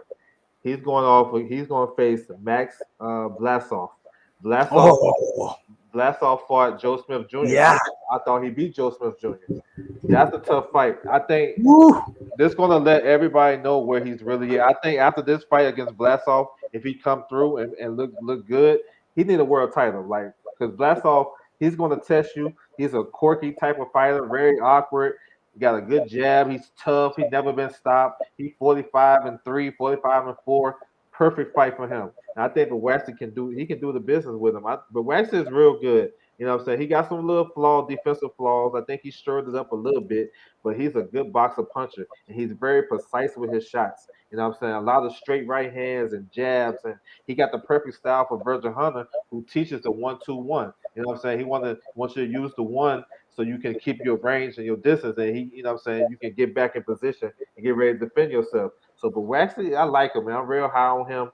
But this Blasov fight is going to let everybody know in the boxing world, in the boxing community, if he's for real. Because if he can get rid of Blasov, listen, get him Bivol, get him Bivol. I mean Bivol, Bertiev, Joe Smith. Like put him in there right in that shit. Hey, he might give Canelo some decent bump. You know what I'm saying? At 75. So I think they want to build this kid to maybe fight Bivol if he can get past Blasov. I think they want to build him for that. He's high. He got a high ranking in the IBF, so he's like right there. Yeah, man, I'm real high on him. I like him. He's a good fighter. Yeah, I'm glad that you said that, L-Dub, because I feel the same. I want to see how this December 18th bout is coming out as well. And I had a video that I was just waiting to release that I've done on him. I want to wait to see how he does in this fight because I said that I saw something in him that reminded me of my favorite fighter, Evander Holyfield. It's something about his disposition and his ring approach. This is familiar to me, and that's a real serious consideration. I'm not saying he's Evander Holyfield. I'm not saying he's Evander's talent, but I said that there's something about him in the fight that I've seen that's familiar. And with fighters like this, remember Evander Holyfield won his world title against Dwight Muhammad Qawi in his 12th professional fight. And Bouatsi is on the low number side of fights in his career. So I don't think he's had 15 fights yet. So this is very interesting. And it would make for a great parallel if this young man is able to go out there and become victorious in his fight coming up. I look forward to big things from him. But yeah, he's another one of those out there that when we talk about him, it's like, you know, there's so many other people whose names and whatnot are, you know, out in front. But when a fighter actually has something to offer, let's just put it like this: a lot of the fighters that should get recognition are not getting it. They're just not, and that's a shame because some of the names that we've been talking about tonight, they're not getting the type of pull and pub that they should be getting. And you know that I just want to see more. I want to see more. When the sport has a lot of positive things to offer, I think that we could do a lot better than what we're seeing with certain names, the same old guys over and over and over again that people are talking about or doing videos on or whatever. There's one more guy out of the UK that I was going to mention, and that's Lawrence Okolie, who's at cruiserweight.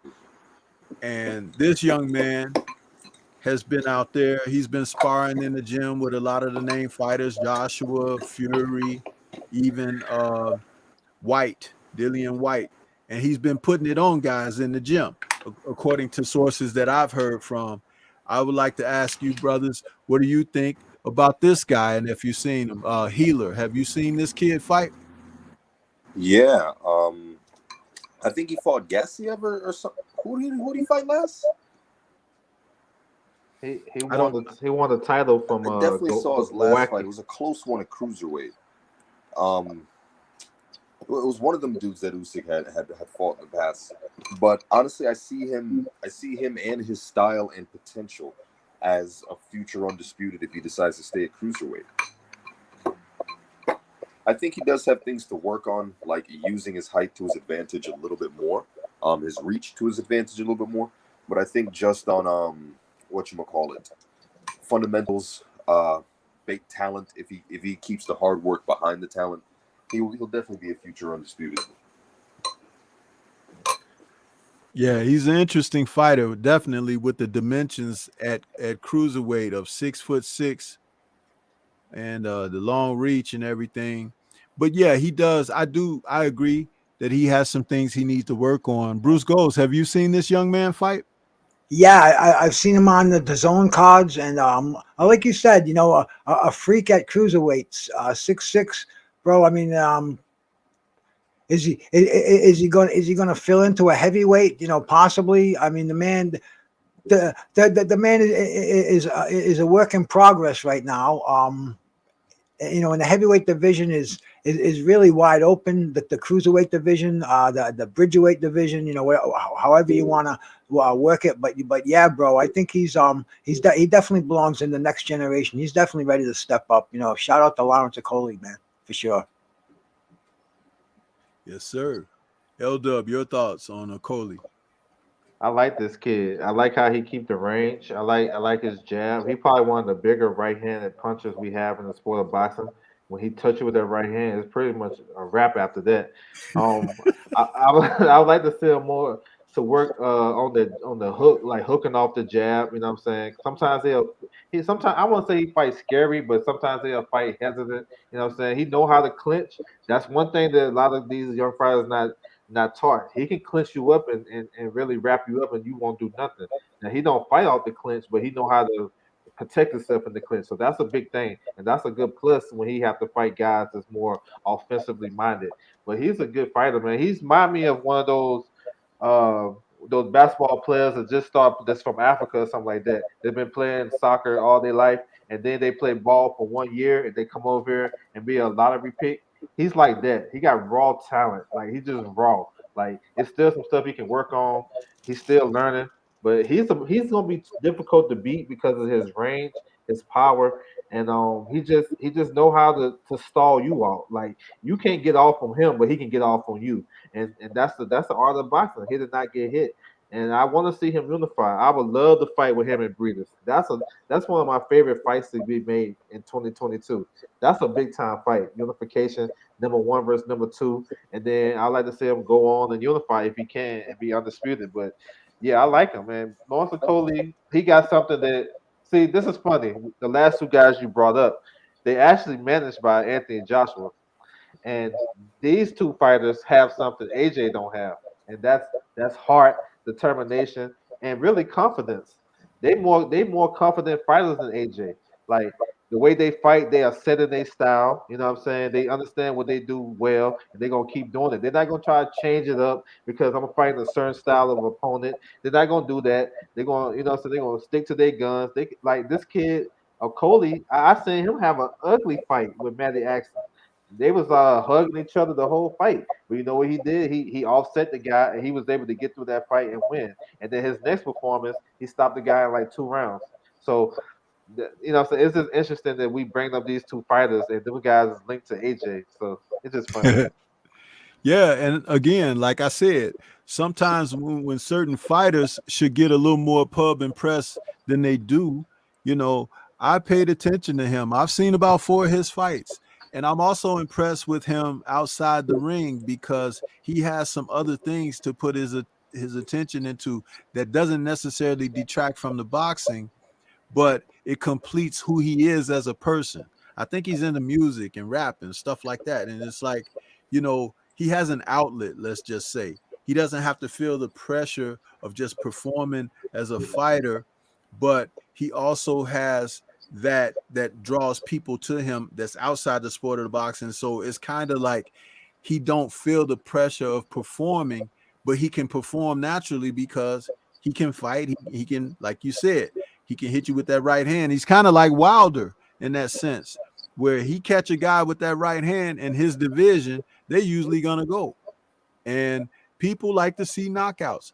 I've heard him beating up on Dillian White. There's some footage out there too that I think my man Watcher, who was supposed to be with us tonight but had another commitment, he sent me some clips of this kid sparring and beating up on Dillian White in the gym. So that was interesting. But yeah, I like Okoli and I like Bouatsi. These two men actually from the UK doing some things. And I'll tell you something. If Okoli got smart and decided to get some Western tutelage under his belt, it would do nothing but help him. Don't wait till you lose, sir. Go in there and find you somebody that can help you right now to get you to another level. Yeah, you might have a belt around your waist, but if you want to be better than that, broaden your horizons, get you a Western coach that adds something. That doesn't mean you have to get rid of who you've got.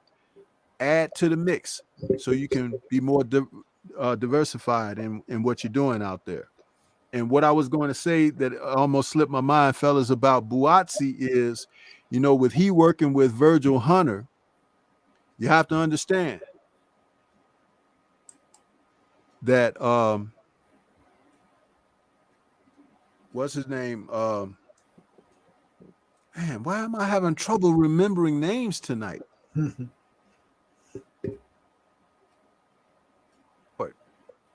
Has been in the gym with him, probably teaching them some things. Because if you guys think that Andre Ward is totally away from the gym and everything, you got another thing coming. He's in that gym.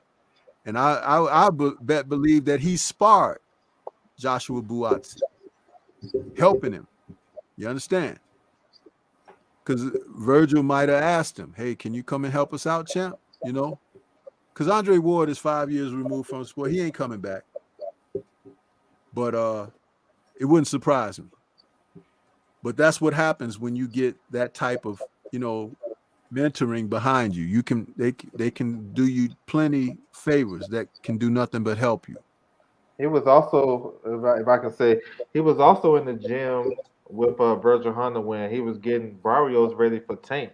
So as a young fighter, being able to see your coach getting a fighter ready for a big time fight, that can help the fighter too. Because I thought Barrios, he actually performed well against Tank. I thought he was winning a lot of rounds in that fight. So him seeing that, it just gave him more confidence, and he fought like a month later. So I think actually being around that can boost a fighter's confidence too. Absolutely. Absolutely. So, but yeah, those two guys from the UK, keep your eye out for them because they're on the come up, And we got one more guy here from the ESPN cards, and that's Elvis Rodriguez. This kid here, man, he took a lesson in his previous fight before his last outing, and he learned something about himself. But he also learned too that that's all a part of the process. In his most recent performance, I like how he performed because he took his time and he got rid of the guy in perfect fashion, but he didn't go in there this time with all that ego and everything. He learned that, okay, I can take some shots and I can give some shots, but I can still prevail by just remaining focused, being in shape, and, coming out there with purpose. What do you guys think about Elvis Rodriguez, man? Healer, what you got on him? I'm gonna pass on this cat. I don't know him, but I'm gonna have to look him up after this. You got anything on him? Yeah, man. I've definitely seen the man. I mean, another southpaw from the Dominican Republic. It seems to be something in the water down there. But I remember he was defeated not long ago, and I think Top Rank scolded him out, and I think they were going to drop him, and then he came back in. But I mean, he was a very, very powerful southpaw. I mean, knocked almost everyone he faced out. He's another one, Stormy B man. We have to watch more boxing. We have to watch those undercards. But Elvis Rodriguez, he's a little better than an undercard fighter right now, and he's somebody to keep an eye on. He's definitely a special individual. Yeah, I like Elvis Rodriguez, man. I think he's going to go places and do things, and he's worth keeping an eye on. I mean, he fought the great Andy Cruz, man, and just somebody to keep the eye on. And I'll ride with Elvis Rodriguez, bro. Yeah, I mean, one thing that's fun about watching these fighters is to watch growth. Like I said, his previous outing, he had a rough go, and to come back from that looking to do the things that he was able to do in this most recent fight, that tells you when somebody has a little something, because you see a guy, he gets a little gun shy or things like that, and you be a little concerned. But I think Rodriguez is going to be okay, but they can't baby him. They have to put him in there with purpose. This fight against Juan Pablo Romero, Romero came out there in that second round and jumped on him and was hurting him, with some good shots and everything. But he steadied the course. He dropped the guy in the eighth, in the fourth, and then stopped him in the fifth. I like the performance. I like that because he showed some resiliency. How about you, L Dub? Your thoughts on Elvis? Well, that was a good bounce back fight for him. I thought he weathered the storm early because the guy Romero did come to fight. He was putting a lot of pressure. But I like how he was placing his shots, and once he got his distance, he was able to get that left hand going. I think his issue was with Top Rank. I think he was getting knockout heavy. You know what I'm saying? He was falling in love with the knockout, and he maybe wasn't as disciplined as he should have been. And maybe top ranked guys seen that and they dropped him after the fight against Kim Sims Jr., who is a good fighter. He just underperformed in a lot of his fights. You know what I'm saying? Kim Sims can fight, and he been around the game for a while. He just had everything flowing that night, and nothing Elvis can do. And when you get complacent, when you always relying on the knockout power, and sometimes when it don't come, and you know, so you got to really deal with stuff. You learn stuff in the ring, so that was a good learning experience. I think they should keep him active. You know what I'm saying? He just fought, so maybe get him back at the top of the year on the undercards and fighting some more. I agree. He shouldn't go all the way back down and start fighting guys he was fighting when he was 5-0, but he should fight guys that we recognize. Some come to mind like Brian Carl that fights on PBC, 140 pounds, the white guy that's trained with running shields. That's a good fight. That guy to come, he gonna come to fight. He gonna push you and test you too. Maybe Richardson Hitchens, the Floyd Mayweather fighter, the guy from Haiti. You know what I'm saying? Maybe you can fight guys like that. Don't take them all the way back down. This is a learning experience. I got to give Freddie Rose some props. I mean, he got the kid, you know, believing in himself to come back to box like that and get the victory where this was a big fight for him because he lose this fight, then he basically going back to the Dominican Republic, you know what I'm saying, fighting outside with his friends and family, you know what I'm saying? So I like how he rose to the occasion, and I just want to see more of him, you know what I'm saying? And L Dub, that second round, Romero was taking it to him, man. He was like really letting his hands go, and it kind of caught Rodriguez off guard a little bit. But like I said, he steadied the course and he came back and he buckled down and focused up, and you know, he ended up a couple rounds later stopping the guy. But that's what you want to see. You want to see your guy tested in gradual circumstances, not all at once and everything, but you want to be able to say, okay, see, he knows that somebody can hit him back. Somebody can drop him. Somebody can hurt him or stun him, you know, and then that's a building block. When you're out there just bowling over everybody, that doesn't really, you know, and I've said this so many times, once you realize that your guy got a punch, he can get rid of a guy with a punch. You have to add to that because everybody can't punch like that. So the guys who can't punch like that, they've added those other things already because they can't get rid of a guy with just a punch. So they forced to have to learn how to box and do some things to be successful for the duration of a fight or for however long it lasts. But when you could clean somebody's clock, you definitely have to add subtle details to be able to become more of a complete fighter. So yeah, I felt that fight was a good fight for him. And his performance was very good as well. So yeah, I liked it. I think you know the kid. He got some talent, and he's marketable. You can sell him. You can build off the Elvis name. And Top Rank was doing a good job. I was kind of surprised Top Rank dropped him. So maybe it was some inside information that we don't know. But I was kind of surprised, like, because I think that kid can bounce back, and he gonna have a good opportunity fighting. That was a good platform to fight on. His first fight. So that tells you how much they believe in him. He he got dropped by Top Rank after his loss. They put him on a pay-per-view. Like that just tells you what PBC believes, how they believe in him. So maybe he gonna have some big things coming. yes, sir. Yes, sir. So let me see. We got another guy on this list. We got two more guys, so we're gonna get to this brother right here. I'm sure everybody knows this young kid. Just became a two-time champion. We got Shaquille Stevenson, man. And he just coming off of his defeat of Jamel Herring, in which he boxed a very good fight. His fight against Nakatila, some of the television analysts, they were critical of his performance. I wasn't. I felt that he did what he needed to do against an awkward Nakatila, who was very strong and potentially dangerous with the way he threw his shots.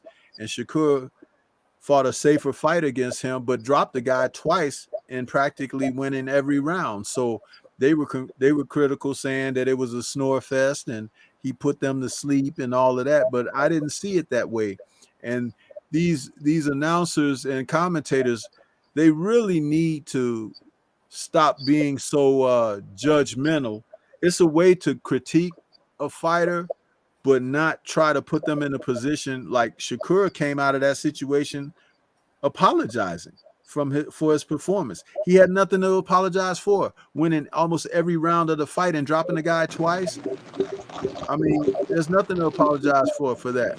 What are you guys' thoughts about that? Healer, we got Shakur coming off a tremendous win over veteran Simplify Jamel Herring.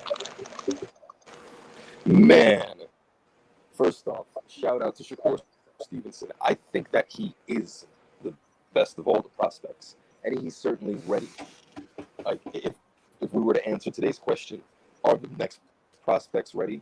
Are the next group of prospects ready? Yeah, this guy is. First off, he proved me wrong because I thought Jamel Herring was going to come here and like use some grown man strength on him. But for him to switch up his game and not be completely 100% defensive and then score points here and there and then just edge him out to do what he did, man, it shows dimensions. And there's another fact. He coaches other fighters. And I noticed with myself from working from holding mitts for other fighters that my understanding of boxing increased. So this dude, what his main thing going for him is not just his defense, but his devotion and his intellectual approach to boxing.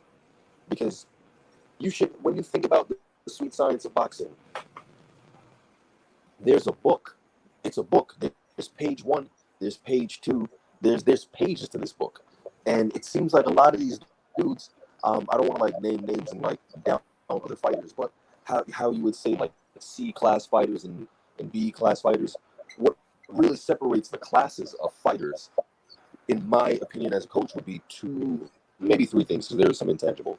But the tangible things would be how much they know and how much their body can do, right? I feel that a lot of boxers get to a certain point where they're not learning anything new. Like that, how else would you stay a C level fighter? You should be moving up to a B by increasing your understanding of the sport. So Shakur Stevenson has shown wrinkles and levels to his game, you know. So yeah, I think he's one of the brightest prospects out there. Yes, sir. Yes, sir. Good stuff on that. Bruce Goes, what are your thoughts on Shakur Stevenson? Shakur, man, he's already one. You know, he's already in the included in that top 10 of the fictitious pound for pound. But I think he's really he's a student of the sport. You know, I think he came into the Herring fight. To me, like Focus Ball said, levels. I mean, I think this man. He goes to school in the gym. I think when it was time to go to high school and he was at the junction and it was get on the bus and go to high school or come on with us to the gym. I think he went to the gym, man. And I think he left there with his masters and he got his PhD against Herring, man. I mean, everybody was expecting a tough fight, and shout out to Herring, man. Tough guy, bleeds for his money. Marine Corps. But I wasn't riding either one of them in the fight. I was looking for a good, tough fight. I wanted to see Herring, really put him to a test. But I just saw Stevenson just control the fight almost from the beginning. And like you were saying the other night, Stormy, the great fighters, they may take a few shots and, feel the guy out and almost download him in the first 3 rounds. And I think, Shakur Stevenson is in that class, but, when he just got better and better, and you could see Herring getting more frustrated. And I thought it was going to go the distance. I was watching it with somebody who knew boxing, and they said, nah, he's going to stop him in the 10th round. And man, I saw a different look in Shakur Stevenson's eye. I think, I saw maybe a maturity where he realized he's getting the man strength. He's got the power. And man, I can't call him a prospect. He's got a 2 division world champion. he's already broken through that prospect stage. He's going to be considered amongst the all timers if he just keeps doing what he's doing, gets better and better. I mean, the man's got it all with defense, and now he's showing explosive offense. And bro, I'm riding with Shakur once again, bro. Shout out to Shakur Stevenson. Yes, sir. Yes, sir. Great stuff there from you and Healer. L Dub, your thoughts on Shakur and how the future may be looking for him? Yeah, he put on a great performance. You know what I'm saying? Can't complain about anything he did in that fight. He got a great future. You know what I'm saying? Once he get the opportunity to face these other champions, I think we're gonna see how really great he is. He's a good young talent. I think the biggest thing about him that I love, he don't really give you nothing. Like he don't give you nothing to work with. He be right in front of you. And I think that was one of the things that I loved about Sweet Pea. Sweet Pea, they say he wasn't a big puncher, but he was walking down the biggest punchers and the biggest fighters that he fought. You know what I'm saying? He was walking them down. And the reason why he can do that is because he's so talented defensively. So you can walk a guy down if he can't touch you, you know what I'm saying, and get to him and go to the body and counter, pot shots, do everything you want to do. And that's what he got. He got that in his game. He's developing as a young man physically, you know what I'm saying? He's getting stronger. I don't think he's gonna be at 130 too much longer. I can see him at 35. And I think yeah, man, he's not even approaching his prime yet. And that's scary. So that's why we need to see these guys when they're young. Let them fight the top guys. If they feel like they can do it, let them fight them. No holding them back. No, they need 2 or 3 more fights. Nah, put them in with Tank, Devin, Ryan, JoJo, whoever up there. Top guys, Valdez. That's the fight we need at 130. Yo, Shakur is a problem, man. He's gonna be around for a long time. He's gonna be on a lot of guys' pound for pound list. And I like the kid. He can fight. Man, I am so glad. See, L Dub, this is how I know you know your boxing, man. Because you have a lot of the same sentiments that I come up with. That it's like when you mention Sweet Pea Whitaker walking people down because he was so talented defensively and everything. Did you catch Shakur coming in there against Herring? A lot of people saw him out punching Herring and stuff like that. What I saw was, like you said, he gave the man nothing, and then he was using a subtle old school technique. Man, he was catching Herring's punches off his gloves. Did you catch that? It's like he's stepping in, and Herring would throw something, and Shakur would just pap, pap, pap, pap, knock the punches down, and still be in position to fire back his own counters. That more than anything broke Herring mentally, because it's like the kid is sharp. That's a given. He's got pop on his punches, but damn, my shots aren't landing at all.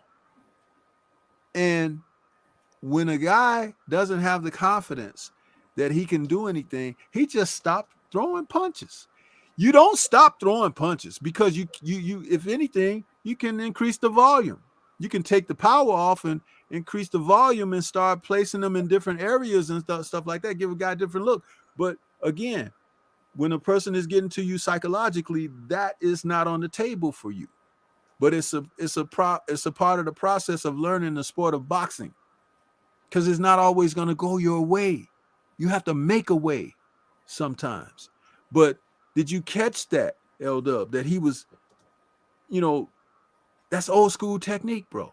Yeah, he was knocking it down. When you can catch a guy's punch, you can actually get closer to him to counter that.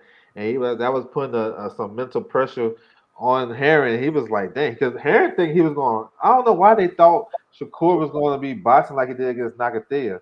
He know Herring's not a bigger puncher. He's not a big puncher as Nagathea. Nagathea is basically one way. But he was also, if you watch that fight, he was pushing him back. Same type of tactics. That's why he was able to knock down his shots and hit him with a right hook to catch him off balance. He dropped him maybe twice in that fight. But, right. I think they missed that. Yeah. And I was noticing that. And I'm like, wow, this that's, again, boxing 101, man. And before we get out of here, we got one more person. And this one we couldn't leave. And I saved him for last on purpose, because this young man right here, Jerron Boots Ennis, man.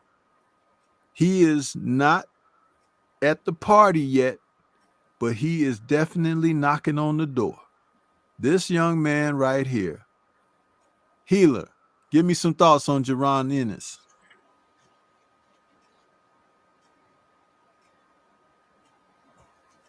You're on mute.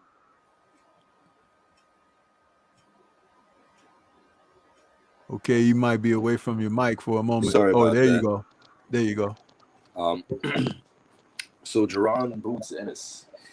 I thought he was ready from the first time he called out Errol and Crawford.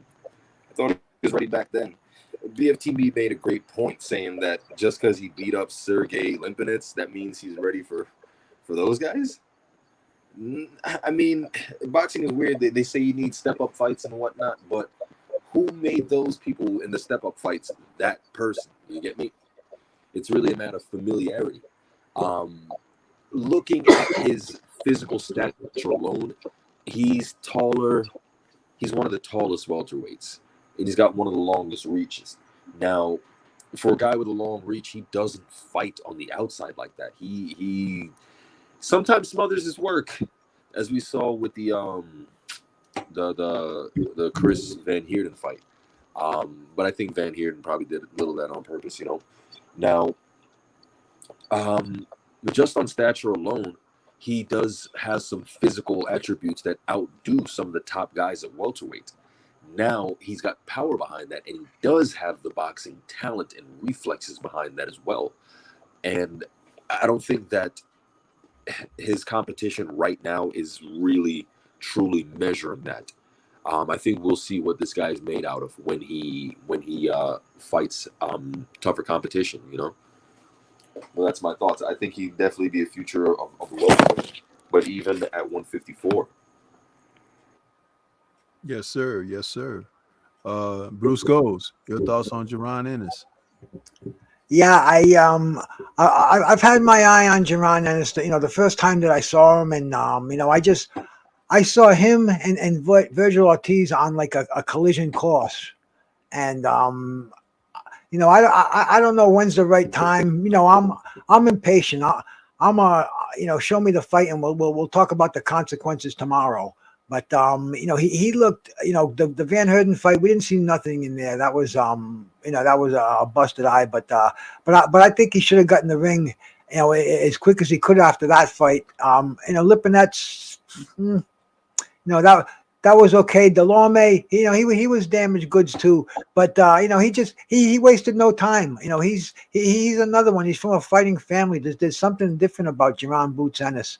You know, he's not like the you know, your regular fighter on the card. He's a star in the making. I just want to see him matched up better. You know, the man's he's approaching 30 fights now. Knocks out almost everybody that he faces. It's time to, you know, turn up the burner a little bit, and you know, let's put him in some real tough competition, and you know, see what he's all about. And like we were talking about today, an L is not the end of your career, bro. I mean, he could fight any of these contenders today, and he probably get another W. But that would only increase his value, you know, his experience, keep climbing up that ladder. I don't want to see him step down in competition again. I don't think Delorme was much of a threat. You know, it's like you know, it's like an exercise. You know, you don't increase the weight, you're not going to develop the muscle. You know, it's levels. You have to, you know, keep climbing that ladder every fight, and that's what I see for Jerron Boots Ennis. And I mean, I see a great fight. You know, maybe with the magnitude of Leonard and Hearns for this generation, because it doesn't look like we're going to get Bud and Errol Spence. Maybe not in my lifetime. So I want to see something big for Jerron Boots Ennis. I think he's of that magnitude. He's a special fighter. He could be.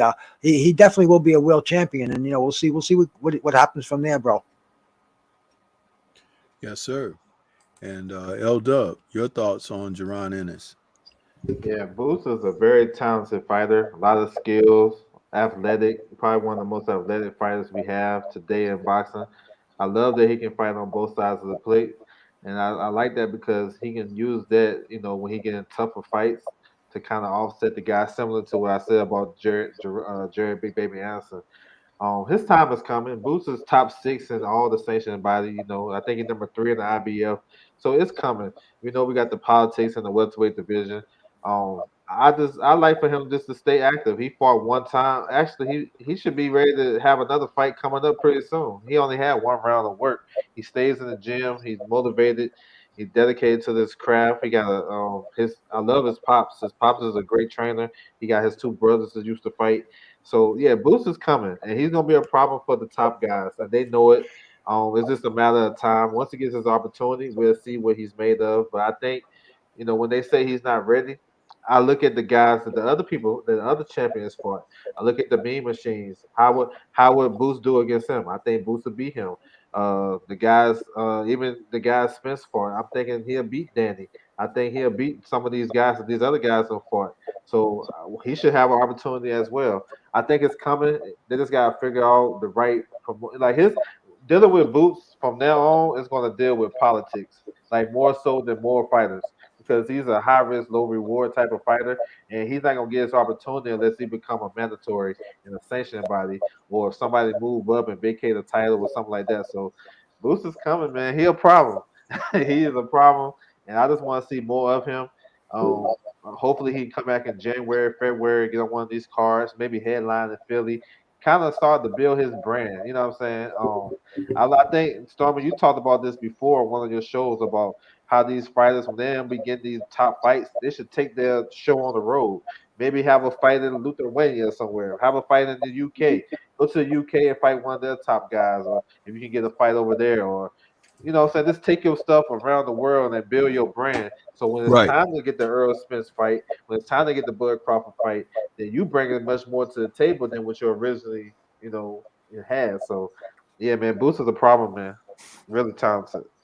Absolutely. I feel the same on that. And you just reiterated, some sentiments that I've had all along about guys who have a tough time, making fights. The whole idea is to get your name out there and to build your own brand. The more leverage you have doing that, the better off you'll be. Um, I've been sitting here this past 40 minutes, man. My pinched nerve is really bothering me. I got to get some medicine in me, but I really believe that Boots Ennis is the truth. I believe that he's the type of talent out there that you're not going to know how good he is until he gets in there with somebody that's considered good themselves. People like Boots Ennis needs that type of challenge so that they can rise to an occasion. Some of the other lowly considered or lowly status, fighters are not going to bring the challenge out of him. He'll be coasting to victories over guys like that. But a fight with someone like a Keith Thurman would be great. A fight with someone like Danny Garcia would be great. Sean Porter said he wouldn't fight him. Bud Crawford is not interested in fighting him at this time. We know that. And Earl Spence has other plans at this time. So it's like the two men who would really give him something, and that would be Earl and Bud, they're unavailable. So, but like you said, L-Dub, that he can just wait his time, take the show on the road. He can go fight over in the UK. You could go fight over and go fight on an undercard with Josh Taylor, or go over there with Tim Zoo, over there in Australia. Let some people see you somewhere else. Canada, go somewhere. Let people lay eyes on you and see your talents, man, because you're definitely a talent. And you've got what people want to see. That's the other part of it. He's not a boring technical boxer that can just bore you to death and he just wins on that. No, he's exciting, and he's got some flair, that's what sells. But yeah, I want to thank everybody that came out here on the panel tonight. Salute to Loco Sports who came, the other party with L Dub out there. You guys did another show earlier, and I appreciate L Dub hanging in with me to the end here. give us some final thoughts. And Elder, I'll come to you first because you've been out here so long on the airwaves this evening. Yeah, I want to thank you for having me today. Salute to Bruce and Focus Ball, Mind Healer. Appreciate you guys. My man Cono Loco, he know what time it is. But yeah, man, this is a good topic, man, to talk about these young guys and shed some light because these guys gonna be the world champions, and in the future, the couple of years, real talk. And once they get their opportunities, and it's a lot of good young talent. You know what I'm saying? Once we get these guys fighting each other and staying active and staying out of the social media realm and actually in the boxing realm, like training and fighting and getting prepared for a fight, it's gonna make boxing even better. Because we look at some of the best fighters we got right now, they under the age of 25. You know what I'm saying? 26. You know what I'm saying? So yeah, boxing is looking great. You know what I'm saying? I love it. I'm always talk about it. I'm always update people about boxing because I want to share what I know so everybody can be on board. Watch these undercard fights. If you didn't learn anything from this live, watch the undercard fights. Check out these young fighters. Watch them develop into good fighters and contenders and fringe contenders, and then world champions. And then you know what I'm saying, you'll have a much better understanding of the sport of boxing. And yeah, man, I appreciate it. That's my time, man. Thank you. Yeah, we really appreciate you coming out as well, man. And keep up the good work that you're doing out there, man, with letting us know what's happening and staying on top of it. It meant so much to have you as well as Kano be a part of this because you help drive the conversation along with the talent that's out there that we were meaning to touch on. So once again, thank you again. No problem, man. Y'all have a good night. You too, man. Peace to you. Healer, give us some final thoughts, bro. Me? I'm sorry about that. So yeah, man. Y'all know where to find me. He learned my body coach. Check me out on YouTube. Get yourself a focus ball if you want to take a training to the next level. I got a new version coming out, just a little bit waiting on a delivery right now, and then they'll be up on my website. This new one's made out of leather, top quality stuff, looks legit. So you definitely want to mess with that. Appreciate you, Stormy. As always, sorry I couldn't make it on earlier, but salute to you, salute to everyone in the chat, salute to my deal, WBC, salute Bruce Goes, and LW, and Loco Sports. Much blessing. Y'all have a great night. Peace. Yes, sir. Thank you so much again. Bruce Goes, give us your final thoughts, bro. Stormy B, man, this was great, and you know, all I can think about in this Thursday night time slot is the wise man. You know, you would with my brother Curtis Anderson and Scrapbook, and that, you know, it weighs heavy on my heart. I can't wait till you guys get back together, man. And man, you know, it's just a lot of gratitude, and if I can, man, you know, I'm starting my own channel up because you know I have a little bit better than average knowledge in, you know, boxing and professional wrestling, nutrition and training, life extension for people of the community. You know, music with an emphasis on jazz, and of course fine marijuana, which I use for medicinal purposes because I suffer from chronic pain too, Stormy B, man. And man, if I can drop my link out there, if you guys can sub to me, come see me when I go on, man. You know, it's all love out here, brother, and you know, just nothing but gratitude. So I appreciate it, Stormy B, man. I'm gonna pop that link in there, brother, and I hope I see you there, and I hope your pain is relieved, my brother. You have a great night, and thanks for having me on here. Oh yeah, man. You're more than welcome, man. And again, like I said, I think of, you know, you when I do these shows like this and everything, and I'm glad you were available to come aboard. So, you know, I always find a way to reach out, you know, and to touch on with people and show the support, man, because I can share my platform because I don't do my platform with ego. I try to present quality boxing content, you know, and that's that's what's most important to me. Quality content. You know, it's not about quantity. They're trying to get out there and be the best, do the best numbers, this and that. It's about providing you all the listening audience with an experience that you can appreciate and make you want to come back for more. That's what I do, you know. And I've already subscribed to you, Bruce Goes, so I'll be looking forward to that, and hopefully I can come over there and check out what you're doing. I'll pass on the marijuana unless this pinched nerve get worse, because I'm really struggling this evening. Might need you to pass me some. No, I'm just kidding. Brother, But, I was on narcotic painkillers for 8 years prescribed, and you know, I thank God I got off them, and I found pain relief in different strains of marijuana, and man, you know, to me that's like having my glass of brandy after work, and man, you know, if I can share that with you and other people, it's all part of life experience, brother. yeah, I hear you. But yeah, I subscribe to your channel, man, and hope that others do the same. Go out there and show the brother Bruce Gold some support, because the OG knows a thing or two about a thing or two. So you can go over there and check him out and see what he's all about, and show that support, man. And I want to say thank you for everyone that tuned in tonight, whether you just tuned in and hit the like button, or you rode with us for a while, then it got on to some other things or whatever. Just the fact that you came by and were considerate enough to smash that like button for us. Really appreciate that, man. But we're going to get on out. This was another Stormybman'S Boxing Raps. We call this one, Is the Next Generation Ready to Step Up? And we had a tremendous boxing conversation. I'm very proud of this show that we did this evening. Bruce Goes, Healer, the Mind Body Coach, Loco Sports, and L-Dub Boxing. For those that miss it and catch it on replay, this is quite a very good listen. So don't rob yourself of quality boxing content. This is what it's all about, man.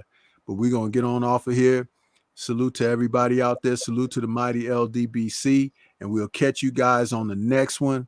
Peace, and enjoy the rest of your week and weekend. Peace. Peace.